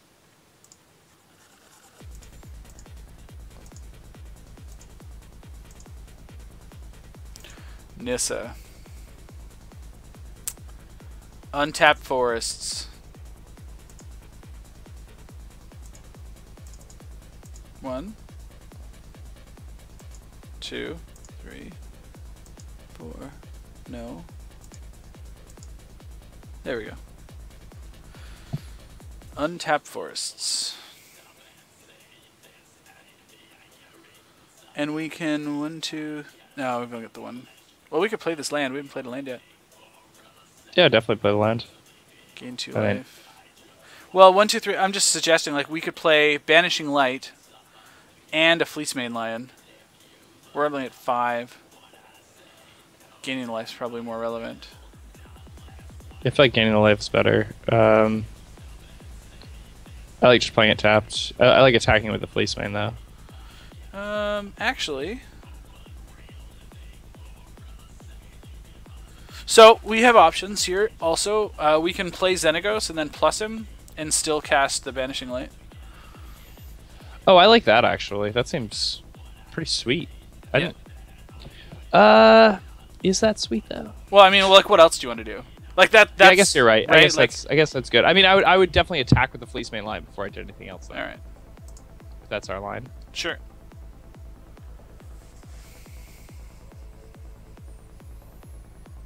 Oh no, it's so bad. Why did we do that? What do you mean? He's just gonna block the indestructible Thassa. Oh god, that's terrible. That's why. Yeah. That's why we don't do that. Whoops. Uh, Well, we're not going to price ourselves into We're not going to price ourselves into the monstrosity here and tap out. So, I think like, do you want we to? don't. Well, I'm thinking like about what? it. Then we die. We're at 5. He just makes everything unblockable. We die. Yeah, you're right. We just die. We can't. So do we can't do that. That's silly. Yeah. It's crazy talk. that. Yeah, you're right. You're right. Fine. I mean, it makes me sad, but so we still have Chandra here. We can do something with. What? I'm sorry. I'm the worst. That's okay. So we can play yeah. this in game 2. Yeah. Would you like to pay 2 life? I would not like to pay 2 life. It's fine. Always yield. Always yield. Sounds good. Okay. So now we can go you. And then we can go you. Oh, cancel. And then you. Banishing Light, you. Oh, I should have done that beforehand, huh? What am I good? And then Alright, we let's can shoot something. Well, I mean, we can also get rid of it. I think we just shoot. Like what are we exiling for? You know? Boy, like that would have been so funny. We just should have hit Thassa before. Like, we totally played this hand wrong. This is so funny that we played this so badly this turn. Yeah. Like every single turn, I feel like we played awfully in this game. Alright, we're just going to drop out of this event anyway, because our draft is starting Okay, sweet. in 30 seconds.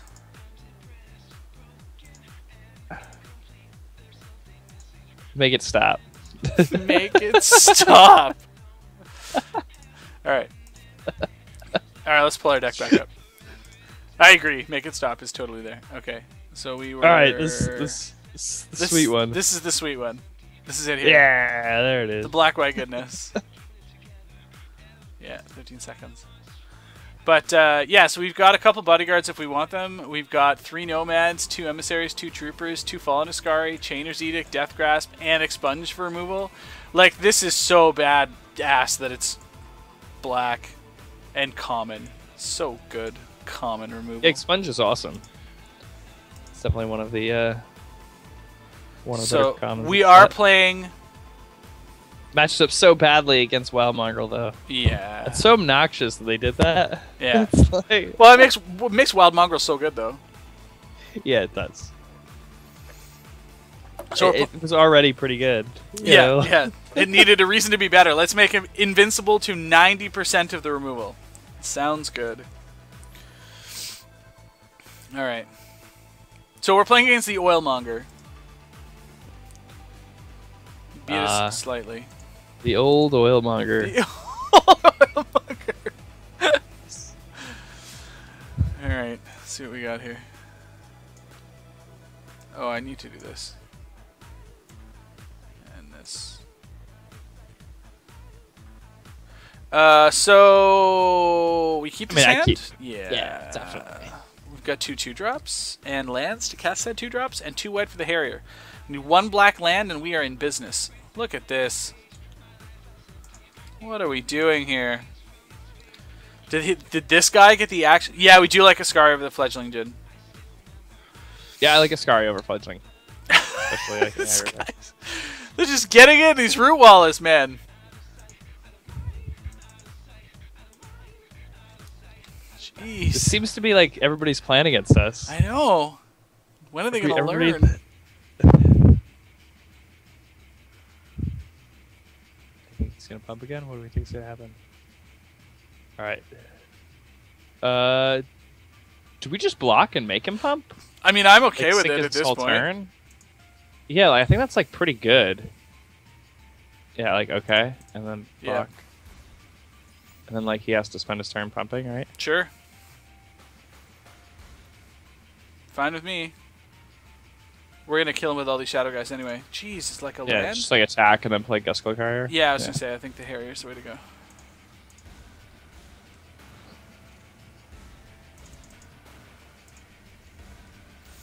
In the interest of mana efficiency. That is an aggressive Root Walla. It is. It certainly is.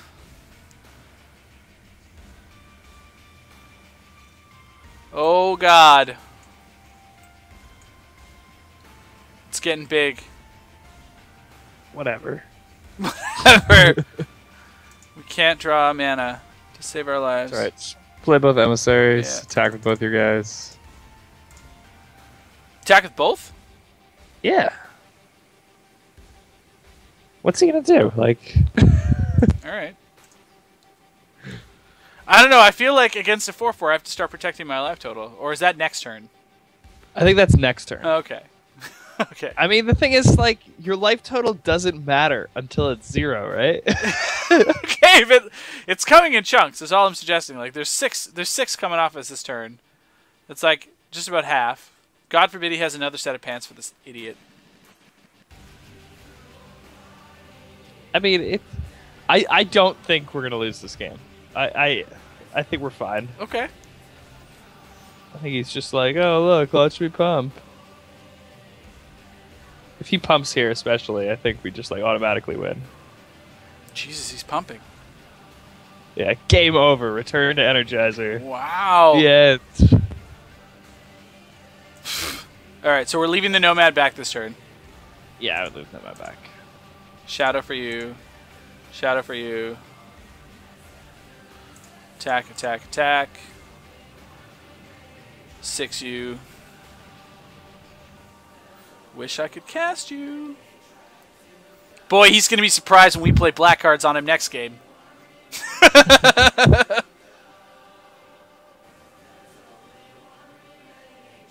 Now, do you still not block here? Or do we have to respect some sort of instant speed pump spell?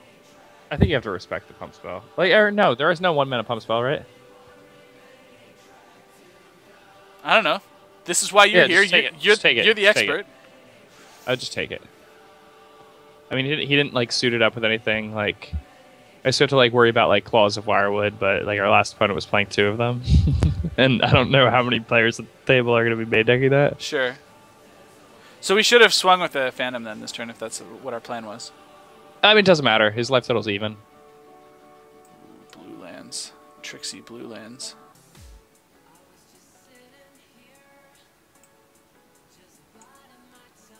This is awkward.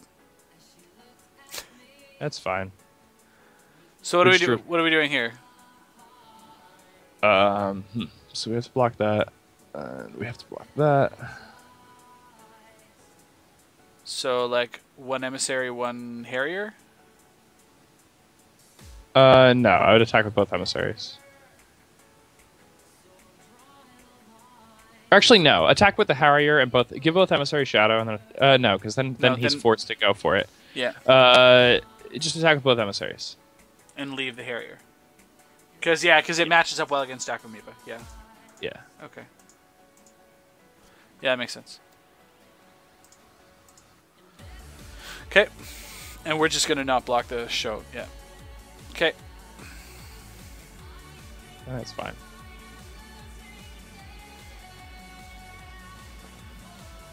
Okay.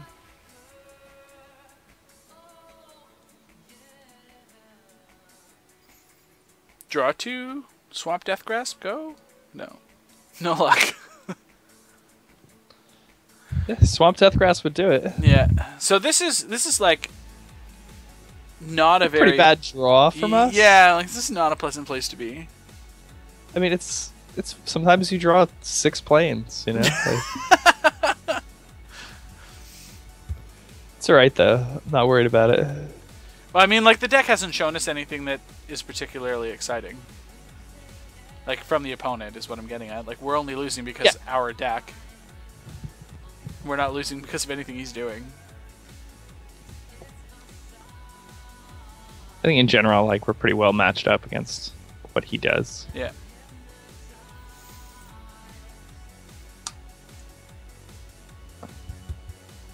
What's the flavor text on that guy? It's got some like Urtai lore. Alone at the portal, Urtai began his meditation. He realized immediately that he was not alone. Urtai, man. Jeez. Got so corrupted. Who's your so corrupt, so corrupted.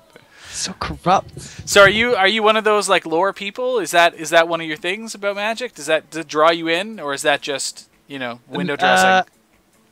I mean, I liked the Wrath cycle. Mm-hmm. You know, like I like the whole like story of like Gerard and Karn and Volrath and all that. Yep. I haven't really followed much lore since then. Gotcha. And that was a while ago. So but what's fun about Vintage Masters is you get to revisit that storyline. All of it, all over again. Yeah.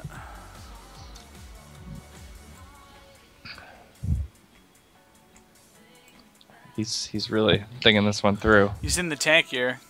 He is. I mean, this is tough for him. If he can affect our board basically in any way at all, we lose. So let's hope he cannot. And what are we going to draw next turn?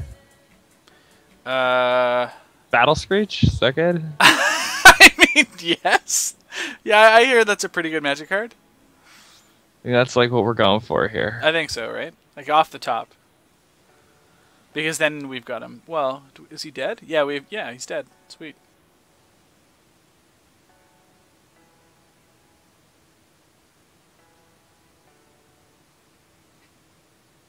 Oh, no, he's got to attack us here.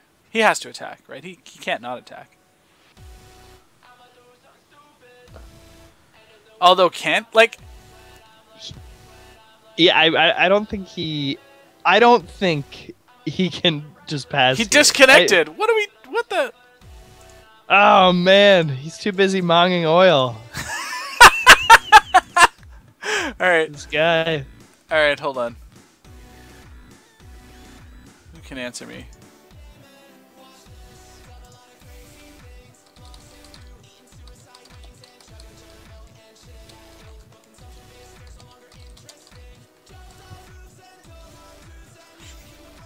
I think you're fine. I think I'm fine. It's just, it drives me crazy because you never know. Yeah, so that's always the worst when you think it's the other guy and it's actually you. Yeah.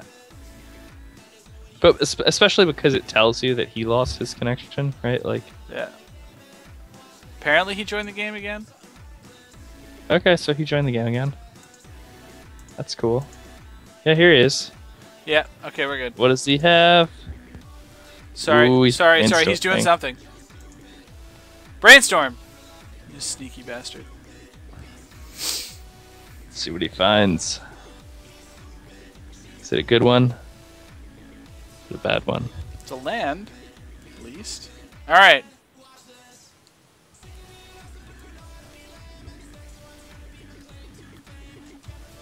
So like Armor of Thorns blows us out. Can't stop it. So we're going to block the Root Wallow with the Phantom and block the Alchemiba with the Harrier. Correct.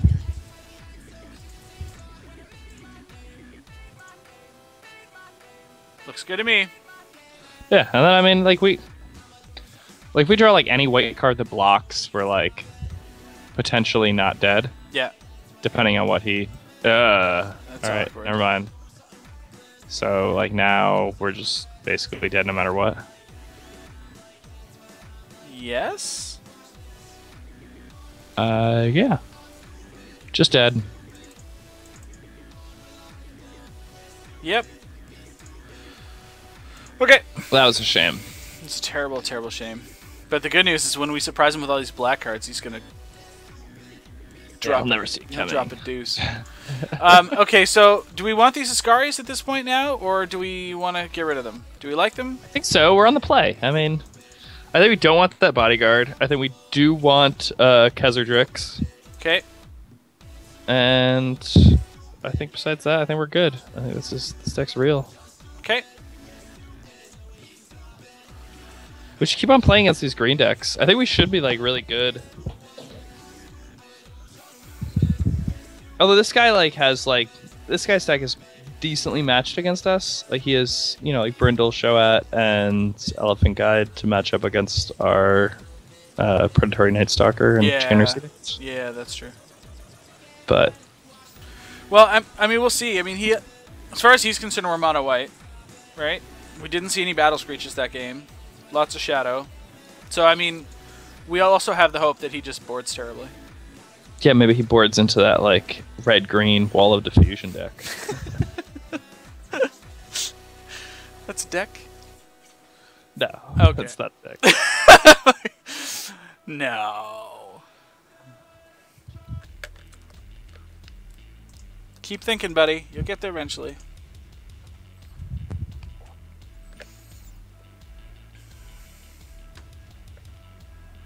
I don't know. I feel like he's good. Sidar Jabari? Yeah. Yeah, I like him too. Like in this, Maybe we should have had in him this instead matchup, of I think he's good. over the Khazardrix, maybe. Yeah, I think so. That's reasonable. I mean, this guy is not so much the block you green deck from what we've seen. Although, you know, we haven't really seen that much. Yeah. Like we just like played like 3 creatures and then died. Yeah, and he had the Arrogant Worms too. So maybe you're right. Maybe it is a bit more aggressive. But I mean, you know, because him having the Arrogant Worms isn't going to stop. Like Jabari's not going to stop the Arrogant Worms from being able to block, right? Because like they're going to come in. Yeah. Yeah, and Khazardrix is like pretty decent against Arrogant Worm. I mean, this is a reasonable start on the play, I think. Oh, this is incredible. Yeah, I mean. So I'm going to lead with the Ascari this time, I think. Oh yeah, definitely. Okay. Guy's hard to block. Yeah, and we'll lead on them that. Keep him thinking.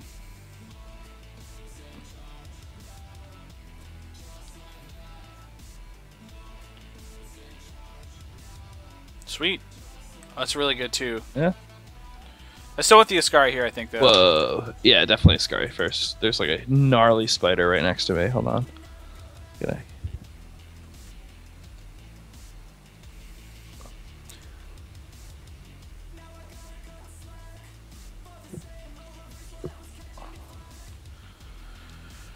Oh, there's the Brindle Shoat. Doesn't matter. Like, just attack with your Ascari. This Changer's Edict's pretty good.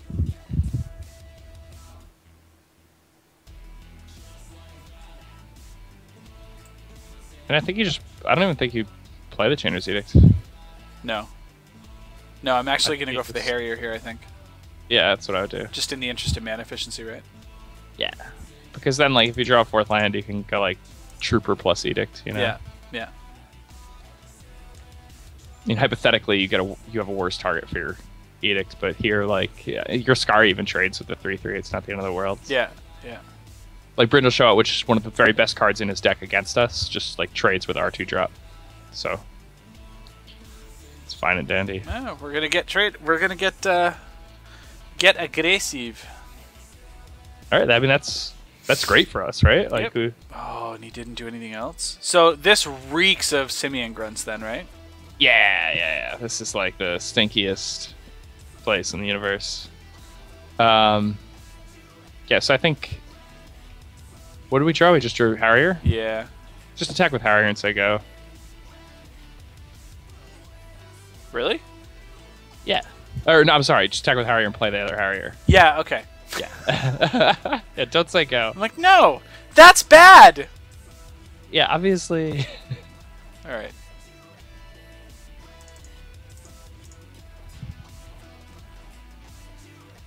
The question from the chat: did the spider have reach?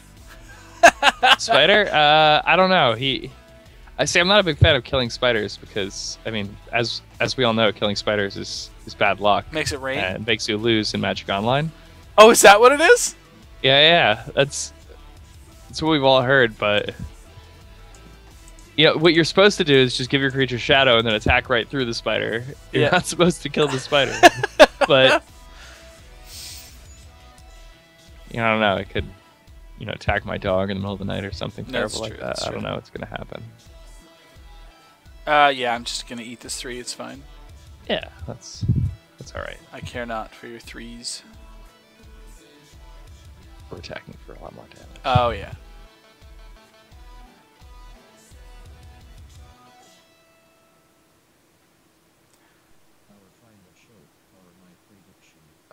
What do you What got? is this? Yeah, Acromoeba. All right. And a... You tapping the mana for? Nostalgic Dreams, Access 1, targeting Krosan Tusker. Really? That seems so bad. It does. Especially since now I can attack with my Ascari. Yeah, it's a card disadvantage. Wow. Oh, for a Tusker. God. Look, this is so gross. Yeah, I think we do like... I think we just swing away, right? Yeah, I think you just attack with everything. Yeah, and then see what he does. Yeah. Because, I mean, like, the fear of the grunts is gone.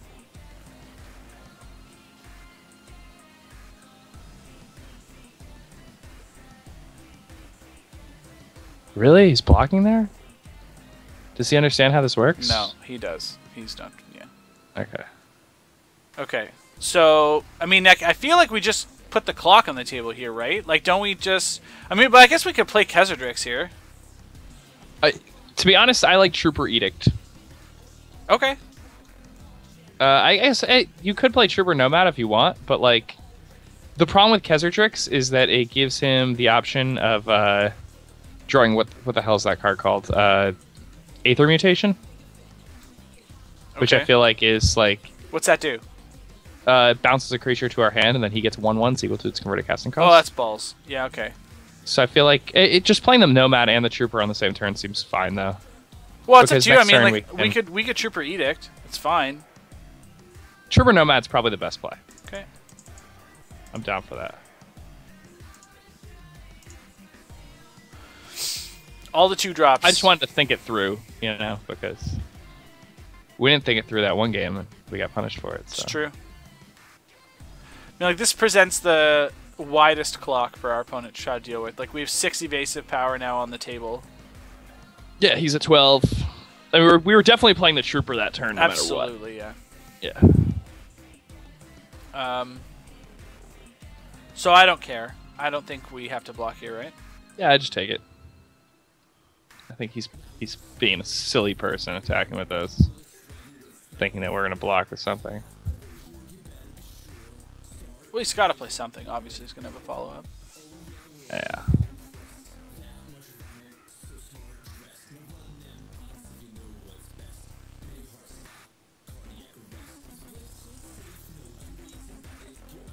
Seriously? Nothing? That's all you got?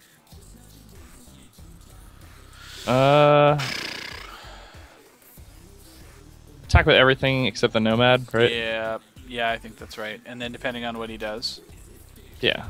Yep, I like it too.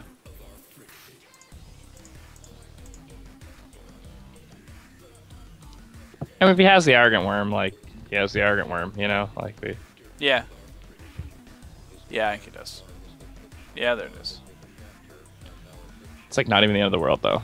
No. So what do you want here? Like, Arrogant Worm's a 4/4? Like... It has Trample, though. Yeah, so can we just play Khazardrix? Yeah. That's what I would do. Yeah.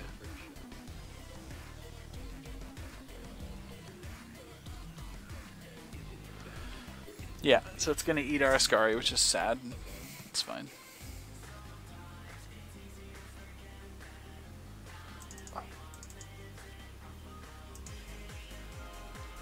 Go.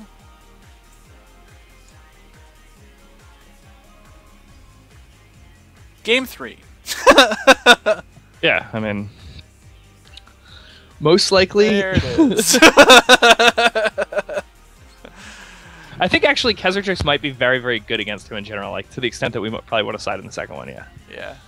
I also think we're like trading hits in this matchup a lot. I think the Ascaris probably suck ass again. Okay. So now that we're on the draw, what do you want here? Him. You want it, eh? Let's do it. Yeah. Or do you want Sidar Jabari here? No, I actually want to take out a Plains and out a Swamp though, What? because we're on 10-7, right? Yeah. So we want to go to 9-8 if we're bringing in him and a Kesseltrix. Oh, look at you, so spicy. All right, sounds good. Well, I'd like to agree. Yeah, no, absolutely. Okay. The logic is sound. Okay. Absolutely. Absolutely. The logic is completely sound. Yeah. I like it. All right, deck. Yeah. It's time to All right. I mean, this is... We have to keep it. We have to keep it. It's not excellent, but I mean, it's fine, I think. I'd like to draw a 2-drop. Or 2. I mean, well, he's not going to hit a third land in this game, which is going to be really good for us. All right, come on, 2-drop, baby. We've only got 8 of them. Come on. Yeah. It's all right, though, because when he doesn't hit his third land, it's going to be really rough for him anyway. Let's play swap. Yep. I mean, the Kesseltrix is fine. Like, the Brindle Shoat is so bad against our hand. True. Like, attack us for 1. Like, we've literally 20 ignore turns. you. Yeah. Yeah.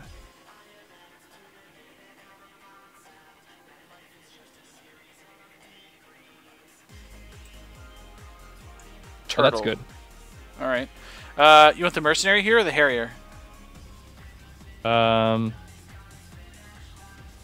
Jeez, Chimeric Idol's pretty good. I think you just play the Mercenary. Okay. He doesn't have... Like, he might have, like, a Spider or something. Sure. Like, he definitely does not have Shadow Guys. Shadow Guys. Okay. And we could play Kesseltrix, and then his Chimeric... It blanks his Chimeric Idol. Yep. Makes it so that he... You know, has to... That's really good for us that he did that. Yeah. All right. So we're drawing a million lands, which is fine. That's all right, this game. Play Swamp. Attack you. Play Kesseltrix. Ship. This is round 2. Actually, I can just edit this.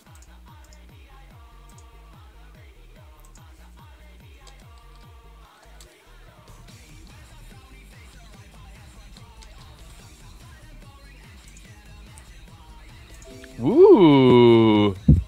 Well, this is spicy. Yeah, he's got a memory jar. It exiles cards from your hand though, so you can't like make like Arrogant Worm plays with it. Yeah. And I mean, if he wants to do it on our turn, that's completely fine anyway. All right, so pump the Dauthi Mercenary once, play the other one.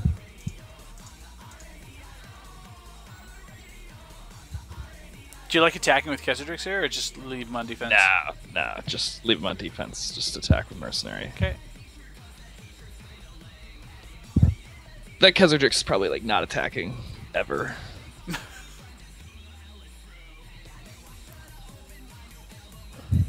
All right. It just like matches up so well against his board. Like he can't really do anything. Like Yeah. it forces him to like not attack us. Like it just makes the Brindle Shoat and the Chimeric Idol just worthless cards. Like so just like his like turn 1, 2, 3, and 4 it just became nothing. Yeah.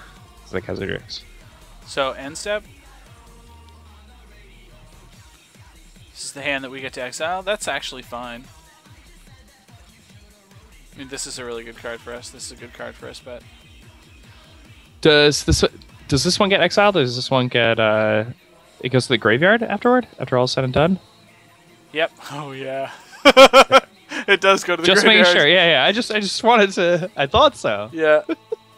Yeah. Yeah, that's pretty good. And it doesn't really matter because like the Chainer's Edict is just not very exciting. Plastoderm. Yeah, like a big pile of who gives a shit.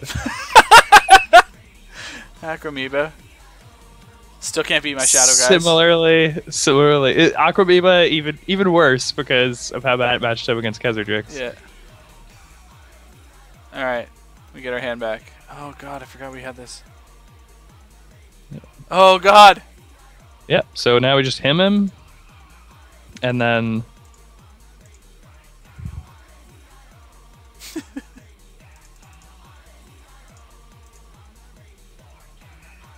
Arrogant Worm. Oh, Oh god! Worm! Oh, So get wrecked! Get so Yeah, wrecked! He Okay. was really good on the draw, man. So and then I like we Harry. just- I like Harry here, and just get in with the two guys. Shadow guys. Yeah. Yeah? Yeah, I like that also. Yeah. I agree.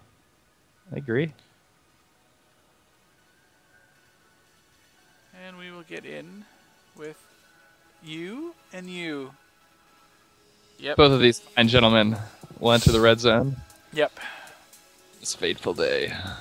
Wow, I can't believe we just ate 2 worms with that Hymn to Turok. Didn't you just say, too, watch Hymn to Turok is going to be, like, the best thing ever? Yeah. So funny. Like, tap out for your stuff. Double Arrogant Worm. So bad. There's no way you win this game now. He did get like a bunch of cards. Ooh, that's a good one actually. That is a good card. But is he just dead on board? No, he's not dead on board, but And Chimeric Idol. Okay, this is getting excessive. okay. So we're at 15.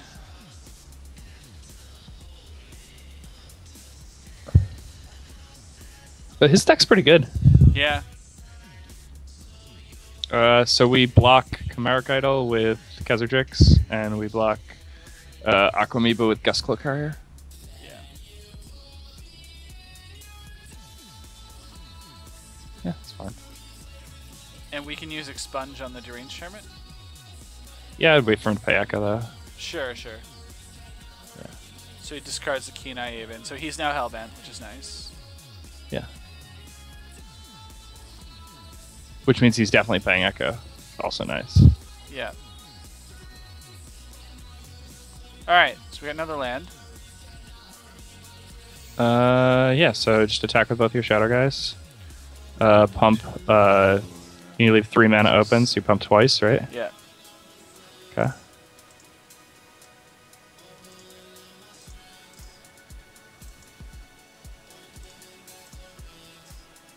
Yeah. And then you just wait for him to pay, and then you just chump block the Blastoderm, and then he dies. Sweet. Yeah. Alright, Oilmonger. God, seriously, he paid it. Yeah, he has to. So now we kill it? Yeah, can I would. wait. Yeah, it's fine. Let him pay it. Now I I'll wait for kill the it. mana to enter. Yeah, now it's a good time to do it. Then he dies. Love it. Game! Game! So funny that game 1 we like played all white spells. Game 2 we played a mix, and then game 3 we played like predominantly black spells. It's a good Yeah, way to mostly use. black spells this game. We played like a Gustclaw Carrier that got traded with an Aquamoeba. That was- This guy was very good. Yeah, man, that guy's a good sideboard card. I told you. Yeah. I'm just surprised. Like, I mean, like 4/4 for 4 is really big. And I mean, you want it in the matchups against these green decks, right? Where they're vomiting a bunch of guys on the table. Like, I'm just looking at Khazardrix next to, like, Brindleshot, and, like, this is just... Like, this turns the matchup on its head. Like, Brindleshot, yeah, you're right, totally good against us. And this makes it look ridiculous. Yeah, it's just like it made like I said, like we're never gonna attack with the Khazardrix. It just made his first 4 turns irrelevant, Yeah. and now it's gonna like have the winning chump block for us. Yeah. He disconnected, by the way. He DC'd. Yeah. What an ass. I'm sorry. That's okay. You can curse all you want on my stream. It is 100% acceptable and encouraged. Well, that's too bad. I could call him a bugger for our English viewers. I learned that's profane. Yeah, but no, this deck's pretty good. These shadow This guys. deck's really good. Yeah. These shadow guys, huh? Wow. Yeah, he totally just rage quit. That's sad. I can't believe this happened. And he even drew like the card that gives his guy Shroud for like 1 green or whatever it is. What is that card? I don't know. I don't even know. In this format, I don't even know. Is that even in this format? Am I even thinking of that? No, Shelter cost 2. Shelter right. cost 2, yeah. That's You think it would like Vines or something? That's not in this format. In Modern Masters, though. No, wait. Vines wasn't in Modern Masters. No, Vines is not in Modern Masters. It should be. Modern Masters 2? It should be. Modern Masters 2, huh? Hopefully. You excited about that prospect? Vegas. Yeah, what a bloody wanker. Yeah, it sounds like that TBD is Modern Masters 2. The May 30th GP that's happening in 3 simultaneous places. So, I think he was Grand Prix to be determined. Grand Prix to be determined. Yeah, I think he's pretty salty about the Hymn to Turok because like I think that would be the turning point for me. Oh yeah, you mean if he had 2 4/4 tramples in play in addition to his board? It Yeah, like different, like that. Just like that. Yeah. Yeah, this card's very good. Like this is one of the major keys to the archetype, right? Yeah. I mean, he's like all Aquamoebaing and Wild Mongraling. So okay, so and we're like hemming him. And we're just hemming you, like feed your fire. So what are in this archetype then, in like the Blue-Green Madness archetype, right? I know a lot of my fellow community members are all already fighting over. I get Blue-Green Madness. No, I do. But so what are like the main cards that we're looking for here? Like I guess Arrogant Worms are really, really good. The Wild Mongrels obviously are super good. Aquamoeba. Yeah, Wild Mongrel's like the card you want most. Aquamoeba is good, but Aquamoeba is not Wild Mongrel. Yeah. Aquamoeba is not even like Frantic Search. I think that card's better. I think I would take Arrogant Worm over Frantic Search. I would take Basking Root Walla over Arrogant Worm. Really? Yeah. I think Basking Root Walla is really, really good. Okay. The other thing is that, like, so I think Blue-Green Madness in general is overdrafted and as a result not good. And that's the feeling that I get about it too, based on sort of like what I'm hearing about the format. So I'm interested to stay away from it. But if it presents itself, also blue is awful. That. Yeah. I mean, so there are some cool things you can do with blue cards. And if you can do cool things with blue cards, then it's awesome. But if you're not doing really cool stuff with your blue cards, then you just really don't want to be playing blue. Okay. So the interesting thing that I'm looking forward to is actually turning guys sideways, which is really funny. Hey, you just attack people. That's all you have to do in this format. Just attack a lot. Yeah, you just rage quit. Just like that, huh? Yeah, just that's all right. Like that. I'm going to call him out on Facebook.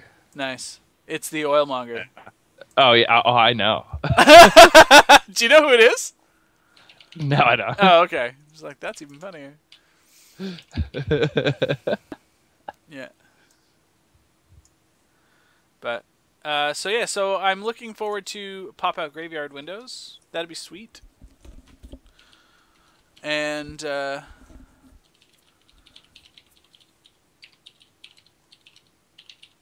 after that,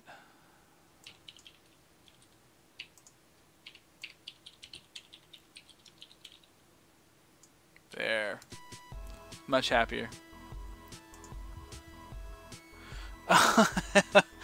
Yep.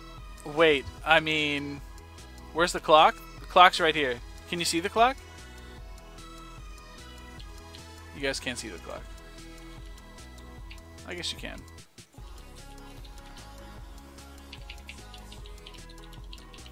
Yeah, pop-out graveyard windows, I think. You know what? It's interesting because, like, I think even if you put the graveyard... Like, I don't mind these slide-out windows either. And I feel like if we... The things that pop up on the screen are the worst thing. The worst offender? You know what I'm talking about? Yeah. You get these floating windows. Yeah. I've had those, like, really frustrate me before. That's fair. But it is what it is.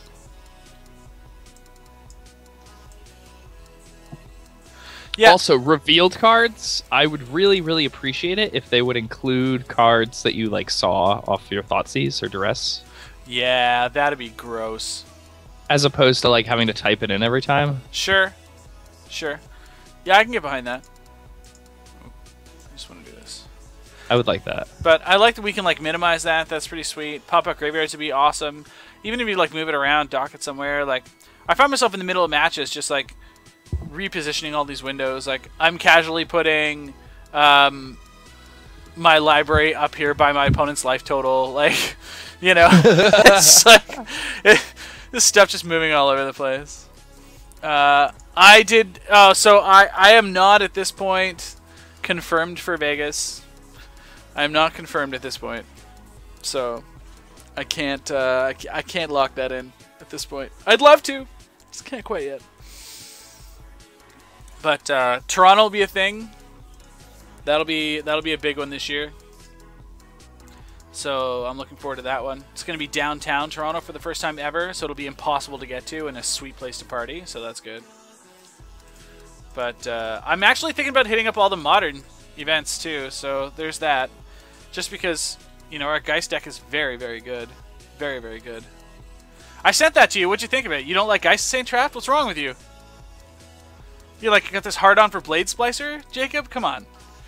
Oh man, I like both, but Blade Splicer is really good, man. Like, how do you not just lose to Etch Champion all day, every day?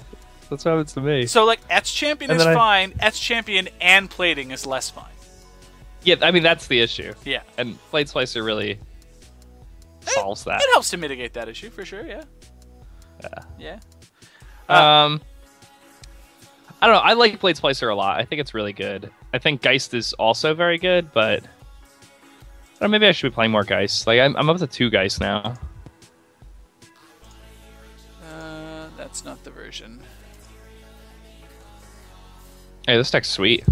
Yeah. So I actually think Kyrnos is awful. Really?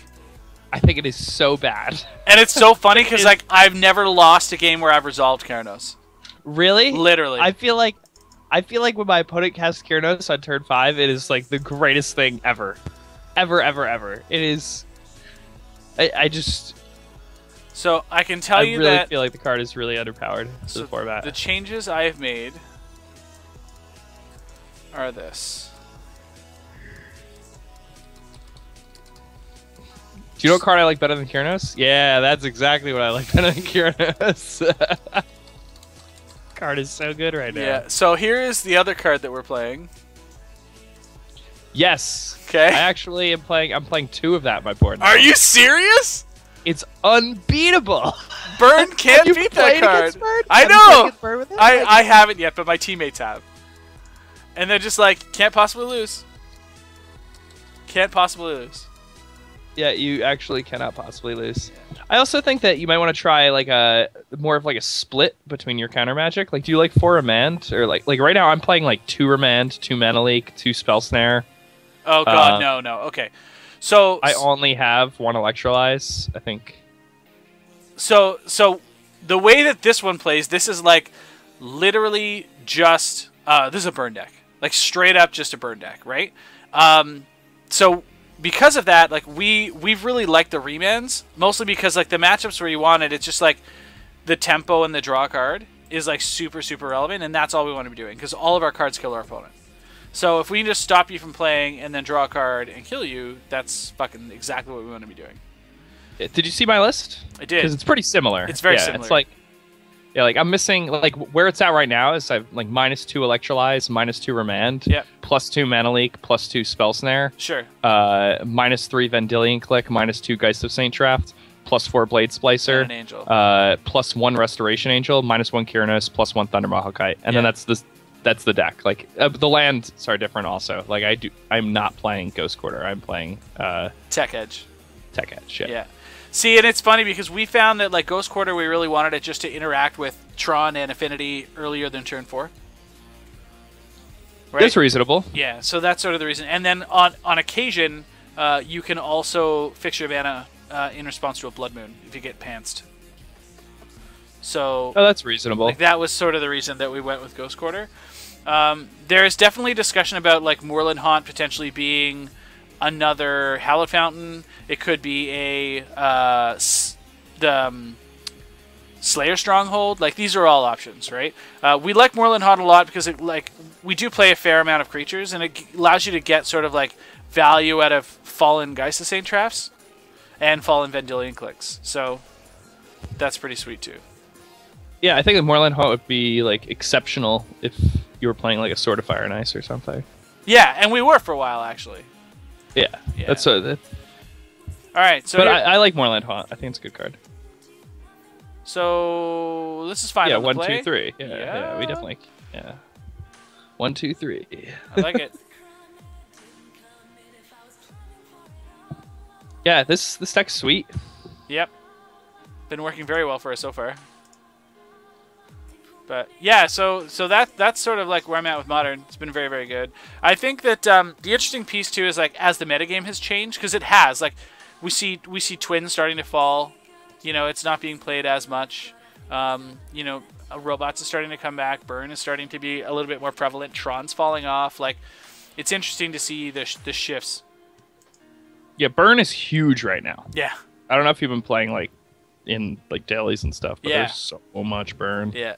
Yeah. And I like Pulse is just so good. It's like the perfect card for us against them. I don't know how your mana base is, but I like Core Firewalker too. Yeah? Yeah, I think it's really good. I think card is close to unbeatable for them.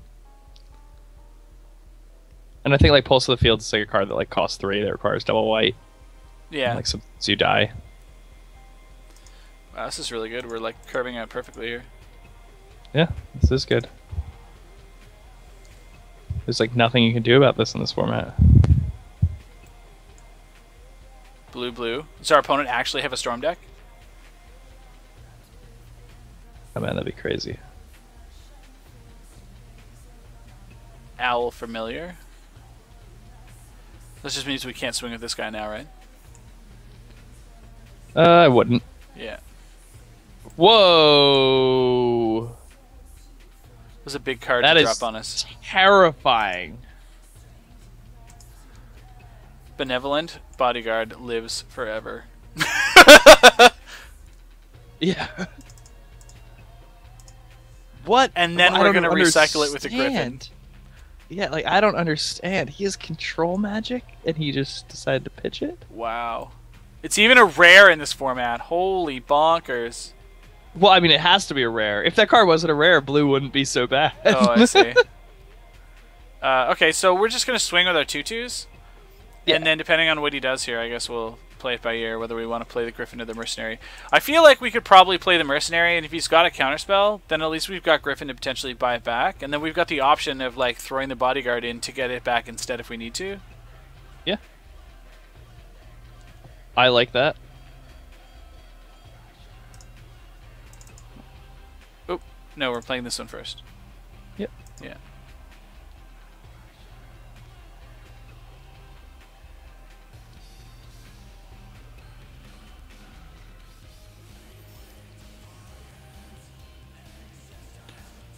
Alright, deck.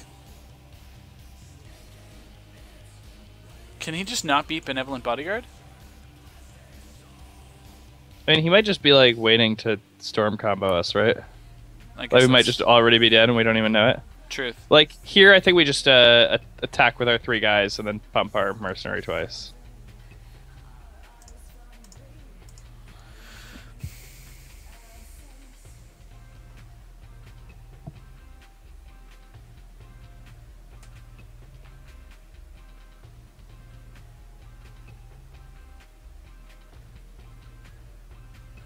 Or no, he has repel mana up.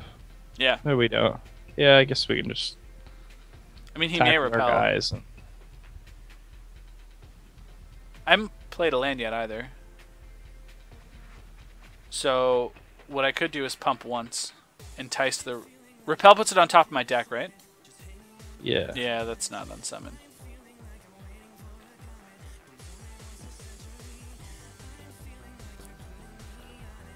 I think we're not going to use that ability. Thanks. So no pumps, or you want to pump here? I like no pumps, especially when he throws out the blocks there. Sure. And now I like just Griffin.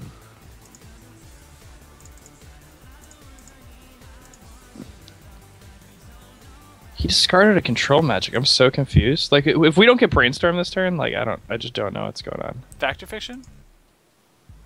Yeah, like, so we're probably dead. Well, how would you like to split this?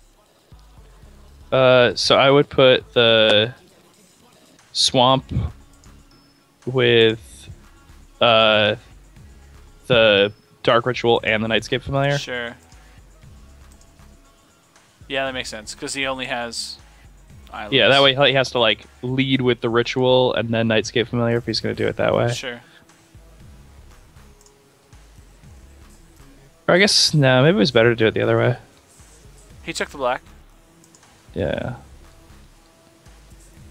I was saying maybe it was better if we put the island with that one stack and the swamp with the other stack. Oh, I see what you're saying. Yeah, but I don't know, because it's like we kind of like don't want him to take the turnabout, but I feel like Brain Freeze is the only card that kills us here.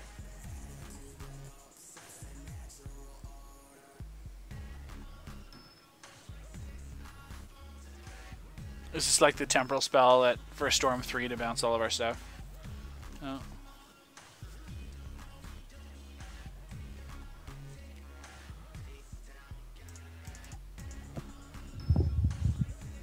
Discard Swamp Island. Okay, so it didn't really matter. Yeah. Well, you could have drawn him off that thing too. Plays another Dark Ritual. Oh, jeez.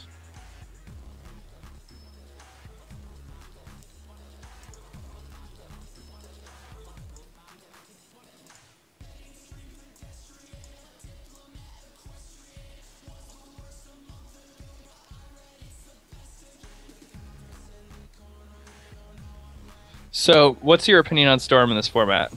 My opinion is awful, unplayable garbage. Well, I mean, so there's basically like one or two perfect Storm decks that come along. They're the mythical unicorn of the format, and if you get them, they're insane. And if you don't, then you're an idiot. You're just burning tickets. That's by drafting Storm. Everything that I've heard is staying as far away from it as possible. I agree. I think that I think it is possible to get a Storm deck. However, it is extremely unlikely. And even when you do, like, even when you get a really good Storm deck, a lot of the time it just doesn't work out. Yeah. He's getting real close to something here, let me tell you. He's a deep analysis in the graveyard too. Yeah, he only has 2 cards left in his hand, but I mean he's got like 7 mana to work with. Yeah. Double Nightscape Familiar. Yeah, there it is. Flashback. Yeah. So. Well, I hope he just like bricks passes the turn and dies. Yeah, that happens so often when you play against these Storm decks. Yeah. It's just like, oh no, look what he's doing. Look at all this crazy stuff. And then another Frantic Surge. How many of these did he get?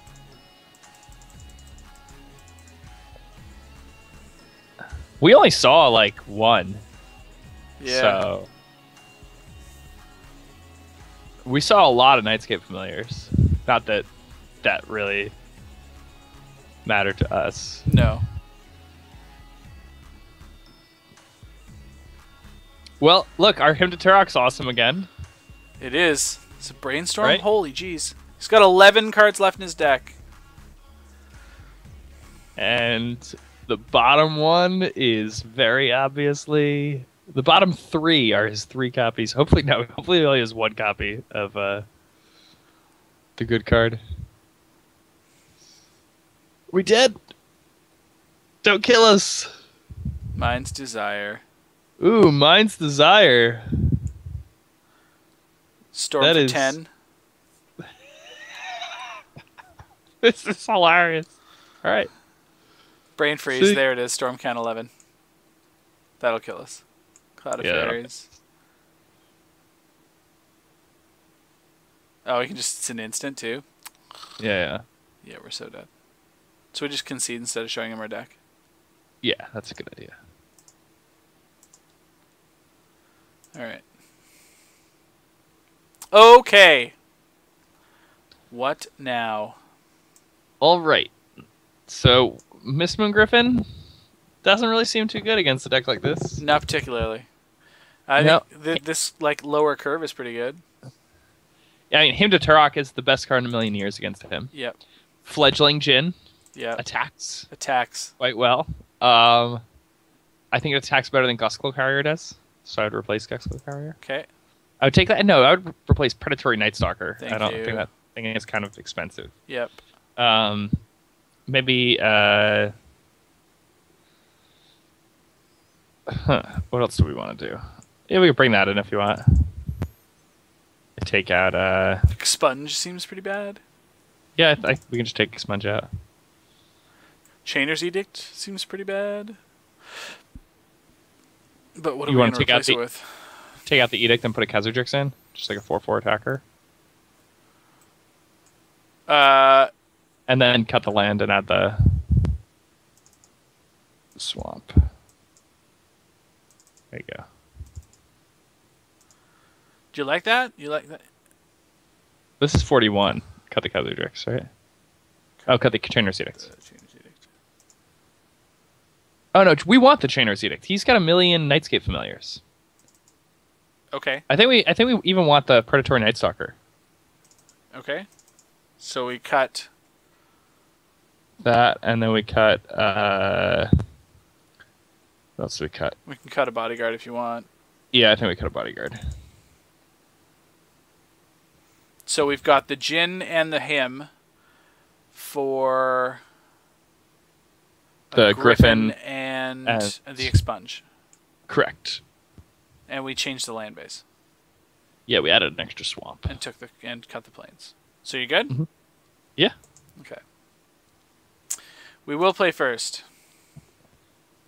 I even will elect to play first with this hand.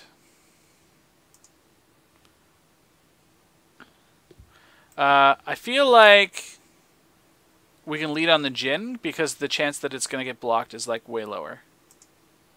Yeah, I also feel like his deck does not care about our life total Yeah.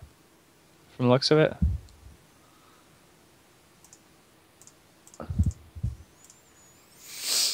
Okay.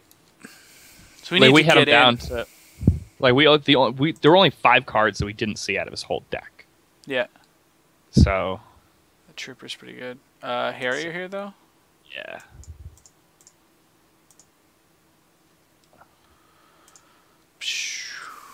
Get in there.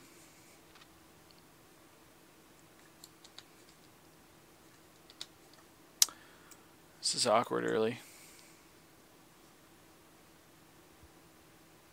Yeah, he had mana this turn. Mana this time too. Like, ooh. Bayou. Oh, nice. He's got a buy to go with it.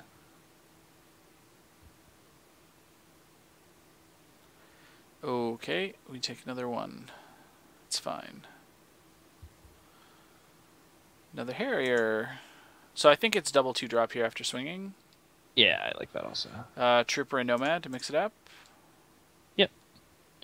Well, you just have to play the Trooper because it's the good one, and the Nomad is like the card that punishes the him when he doesn't live up to leftover. that. Yeah, the Nomad is just like this thing you use to like punish him when he like doesn't have 2 mana open. Sure. It's the leavings. Or it's like- Yeah, it's like a card that like makes his temporal fissure slightly worse. You know, like All right. And then a land, we can just jam them both. Okay, let's do better with this Fact or Fiction this time, okay? Yeah, I don't think it mattered last time, but Brain Freeze and all other cards. Like that. Maybe not. Give him maybe one land to go with Brain Freeze. Do we, or do we just give him land, Brain Freeze, and all the other cards? I mean, I think I'm okay with land Brain Freeze. Okay, that's fine. I mean, he's stuck on lands, is what I'm saying. Yeah. So if you he's want, got you familiars, right? Like, to fuel whatever spells he draws. So I yeah, definitely but giving him an extra source of blue is like an issue because right now he can only cast one spell a turn. Yeah. Does that make sense? Yep, absolutely. So like, yeah, I guess this is like the way it's got to be. Maybe you give him 2 lands and a Brainstorm, or a Nightscape Familiar and a Brain Freeze.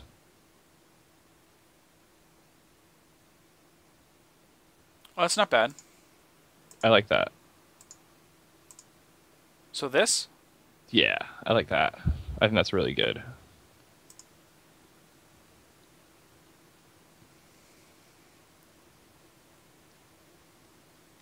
And I also think this might give us some information because if he takes the Brain Freeze pile here and doesn't take the islands, he took the so islands. he does not. Okay, so he probably has another Brain Freeze in his deck, Wow. which means that his deck is pretty good. Yeah. Well, I mean, we're in the finals of Nate 4. I would imagine it's probably pretty good. I mean, you'd be surprised. All right. Combat step. No bueno. Yep. No ataxies. All right. What do we got? We take 1. That we do. Jeez, these nomads. Holy God. All right. Swing in. Everything. All of the things. Here we go. Even the nomad. Yep. Just because, like, the chance that he has something to do with that mana, it exists.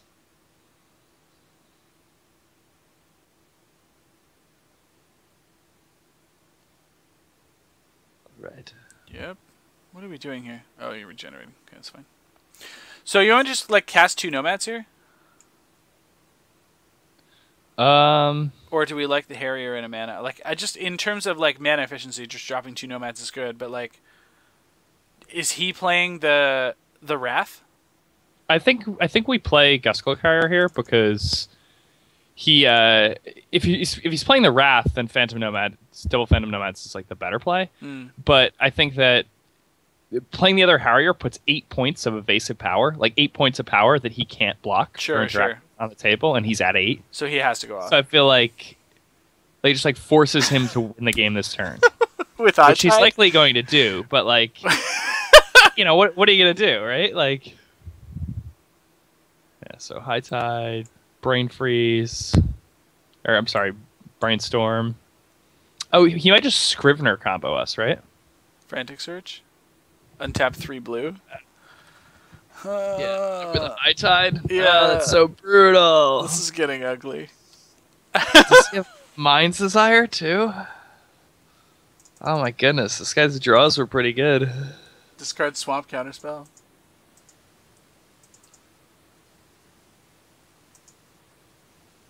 Cast Dark Ritual.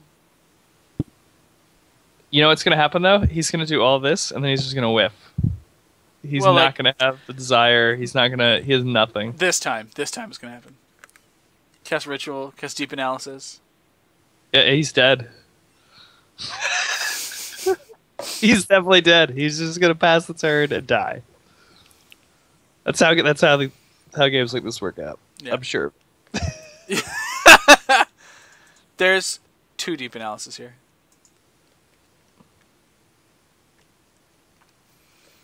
They only cost 1. Yeah, I'm like 90% sure we are so screwed here. Turnabout, perhaps? It's got to be Turnabout, right? He's tapping out. It's probably a turnabout. Which only costs 2, by the way.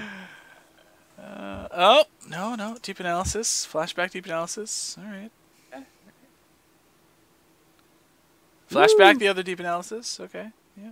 10 cards in hand. Okay. Yeah. Oh, Cloud of Fairies. Oh, untap 2 islands. What's going on, Conrad? Oh, what's going on here? And look at this. Frantic Search. Here's a Frantic Search. He's He hasn't found it yet. Yeah, we'd just be dead, right? We're probably just dead anyway. Well, I would be very surprised. He has 8 cards left in his deck now, right? Or No, I'm sorry. 11. Still 11. He has 11. He has 11. He has 11. Still a lot.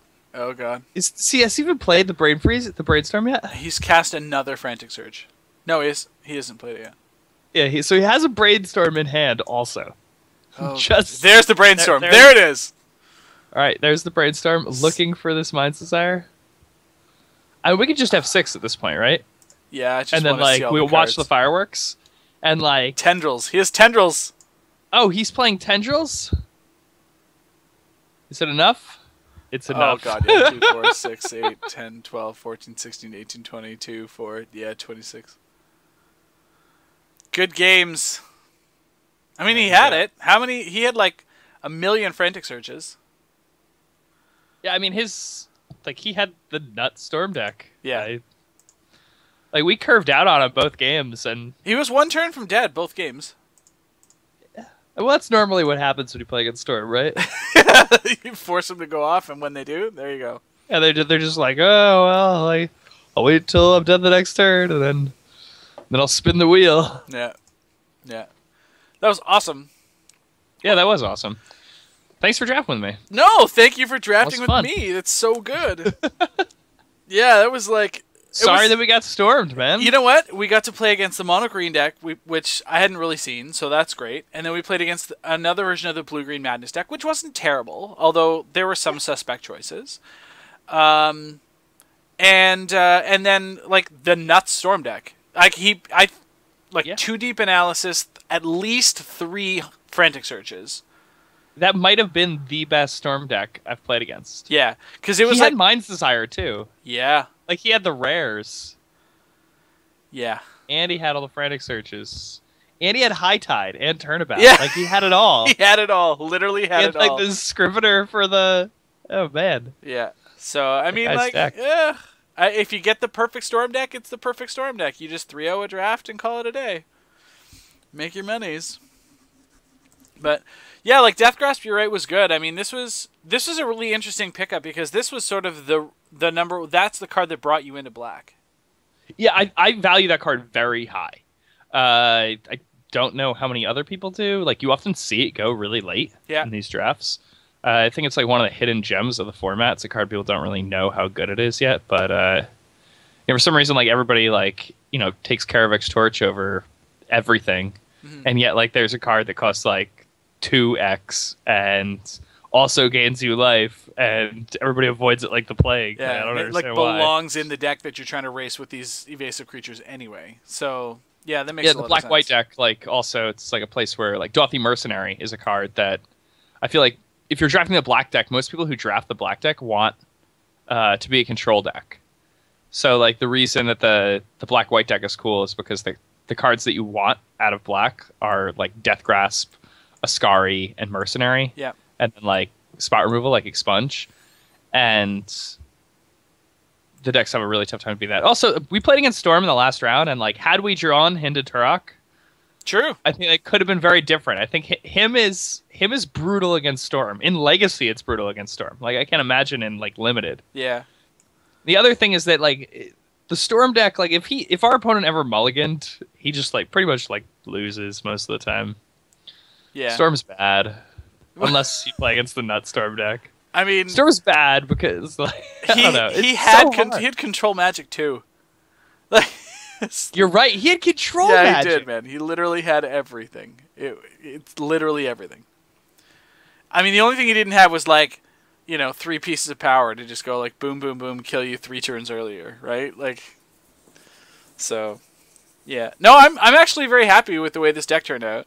And I mean, like, I will draft these little white guys all day, every day. As long as they are fed to me, I will take them. It's the way you win in this format. Yeah, man. I strongly recommend it. Yeah. So that 3rd pick Battle Screech was something else. Yeah, we never drew it, but No, not once, right? No, there was one Yeah, we game. didn't draw it. One game it would have bought us the game. It would have, like, brought us right out, but then didn't even draw it. But yeah, had the Mongrel, hate draft the Psychotog. That's it. Yeah, I mean, our first two picks were green cards. Mm-hmm. That's also kind of interesting. You know, we ended up being a white black deck. Green dried up real fast in pack one, and then we had an opening in pack two where we could have moved back in on green, where we saw an Armadillo Cloak. Yeah. But at that point, we didn't have any Deathblade elites, and we didn't have. We only had one Benevolent Bodyguard, and our black cards like included like a Death Grasp and what else do we have at that point? A couple mercenaries. Yeah. So I just feel like the black was very clearly open, and the like when you're that late thinking about a color, like you'd much rather take like something. You'd much rather stay where the best cards for you in that color are cards that nobody else ever wants. And that's one of the reasons why the black-white deck is so good, is because nobody takes Dauthi Mercenary, nobody takes Death Grasp. The cards are really good, and they complement the white spells really nicely too. Yeah, yeah. Well, I mean, the Shadow deck is unto itself just this amazing clock, because realistically, I'm only like the Shadow creatures are only in white and black, right? Yeah. I mean, there's the what is it? The Wall of Diffusion, which blocks Shadow creatures. Sure. But I mean, aside from that's I mean. Yeah, there's also the Falconos Drifter. Ah, okay. Yeah, who's like a 3/3, and you can like discard a card and give him Shadow. Sure. Yeah, he's a blue guy, right? Yeah, that card's fine. It's weird though, because it's well, like what deck are you looking to play that in? Like you're playing that in the Madness deck, I guess. As like a curve topper? Yeah, well, the thing about that card's like really good in the Madness decks that have like counter magic, because you like want to do stuff on your turn until turn 4, and then like just try to pass the turn and counter your opponent's spells. Sure.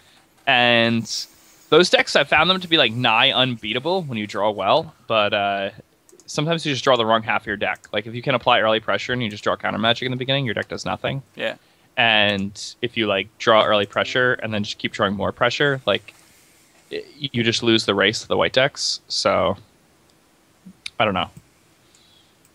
Those decks aren't as consistent as decks like this. Like this deck is remarkably consistent. Yeah. Look at it. Well, I mean, it's practically a constructed deck. We've got 3s and 4s, man. Like. Yeah, we have multiple 3-ofs. We have a 4-of. Yeah. We have multiple 2-ofs. Multiple 2-ofs. I mean, even in the board, right? With the 2 Khazad-Rixes and stuff, too. Hey, Khazad-Rix is awesome, man. Khazad-Rix did work. He did. We sideboarded Khazad-Rix, and it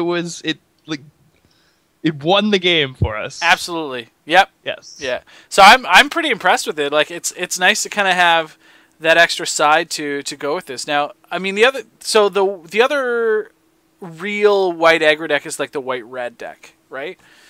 And so it's very similar to sort of, I guess, basically this one, except it's less shadow and more like token generators, like goblins and burn as well, right? Yeah, like Beetleback Charger and stuff. I mean, the red-white deck, I feel like when you're drafting red-white, like the red-white aggro deck isn't very good. Like because so many of your like creature slots in red are filled by goblins, which you wouldn't want if you were a white aggro deck. So you end up like really just being red for burn spells if you're red at all. So like if we're gonna be white-red, I think it should be because of cards like Karavex Torch or like Chain Lightnings. Fire Blast, like really powerful red spells. Yeah. The white red decks that I've found to be like really successful are like if you can get a couple copies of Rites of Initiation, that card is insane in red white.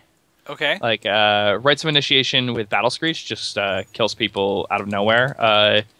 Rites of Initiation, Goblin Trenches is a card that goes really late. Yeah. And a lot of the time you can just be like, turn 3 Goblin Trenches, turn 4 I'll make 4 1/1s, turn 5 I'll make 2 1/1s, Rites of Initiation, you're dead. Gotcha. And like just by that card, like it's a turn 5 kill just with the 2 cards by itself. Goblin Trenches and Rites. Like you just play Rites, you sacrifice all your lands, and then you cast Rites and they die in turn 5. So that's a fun combo. Yep. So if you guys are trying to red-white, take your Beetlebacks, your Beetleback Chieftains, your Battle Screeches, and your Goblin Trenches, and then take Rites of Initiation really high. And then just win. And then steal free games. Nice. It's one of the better combos in the format. Nice. Recurring Nightmare Brindle show at. It's a fun one. If you open Recurring Nightmare, If you open Recurring Nightmare, I strongly suggest trying to build that deck. Okay. Yeah, Recurring Nightmare feels like one of those trap cards where, you know, if you get it, it's going to be like a gift. And like Living Death. Right? Like, it's the same sort of thing. Like, Living Death can be really, really good if you get the deck, but if you don't get it early enough and haven't built enough, you're going to trap yourself into making some bad decisions. Yeah. They're like lemon gin. Yeah, well, yeah. Living Death is just busted, though. Like, it's an actual Wrath of God that then, like, returns all your cycling creatures back to play. Yeah, that's true. And, like, your cycling creatures, like, make you find it faster, too. Yeah. So. Yeah. Living Death's really good. Okay. Yeah. I think it's probably... But Recurring Nightmare is also very good. Recurring Nightmare, I don't feel like your deck has to be built for Recurring Nightmare. I think Recurring Nightmare is just a legitimately good card. Okay. But you wouldn't play it in this deck. No. I mean, if this deck obviously is just like two drop centric. Yeah. But like if you have like, you know, like a Flame Tongue Kavu and a Brindle Shoat and you're playing like a Jund deck, it's ridiculous. If you have like, you know, a couple Predatory Night Stalkers and like some Mana Wars in a blue-black deck, it's absurd. Yeah, that makes sense.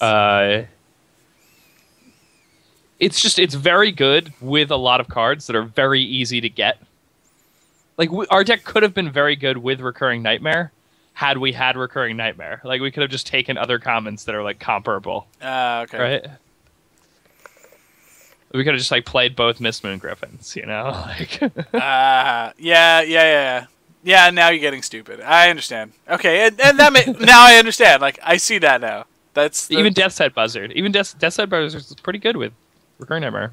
Yeah. Not in our deck, but I'm just saying had we taken our cards and like taking them differently. Yeah, like you go for the bigger guys that will survive that sort of stuff, or you get like crazy value out of when they enter or leave. Wow. Is Revelark in this format? No. Okay, that'd be busted. I have Upheaval though. Yeah. So Upheaval is not nearly as powerful in this as it is in Cube, right? Correct. Right. Because like you can't like ramp efficiently. Like the only ramp cards are like Nature's Lore and like rares and uncommons. Yeah. Okay. And Nature's Lore is like those decks are pretty bad, I think. Yeah. Okay, good. Because like in Cube, the common rule of thumb is never pass Upheaval.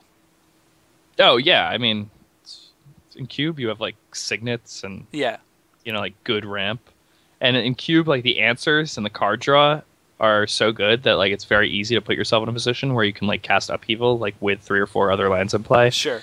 And then like, you know, like you just like Upheavaled, you get to like start a new game basically on the play with like a 4 mana permanent in play, and that's hard to lose. Nice. All right. Well, JVL, this has been an awesome evening, man. Yeah, this was fun. Thank you very much for the draft assistance. I learned a lot. I've learned about a whole other subset of cards and how to value them, which is awesome. So hopefully I will try another one of these later on this week, and definitely on Monday as well. So hopefully that continues to go well. And I'm just praying that they bring Moto Cube back soon, so I can just actually Moto Cube instead of having to rely on Cube Tutor to do it. But yeah, man. If you need somebody for another VMA at some point before the Community Cup, I'd be happy to tag in again. These are always enjoyable for me. So. That's awesome. I will certainly give you a tap for that. All right, awesome. Well, this was fun, man. I will talk to you soon. All right, guys, have a good night. We will talk to you all soon. Peace.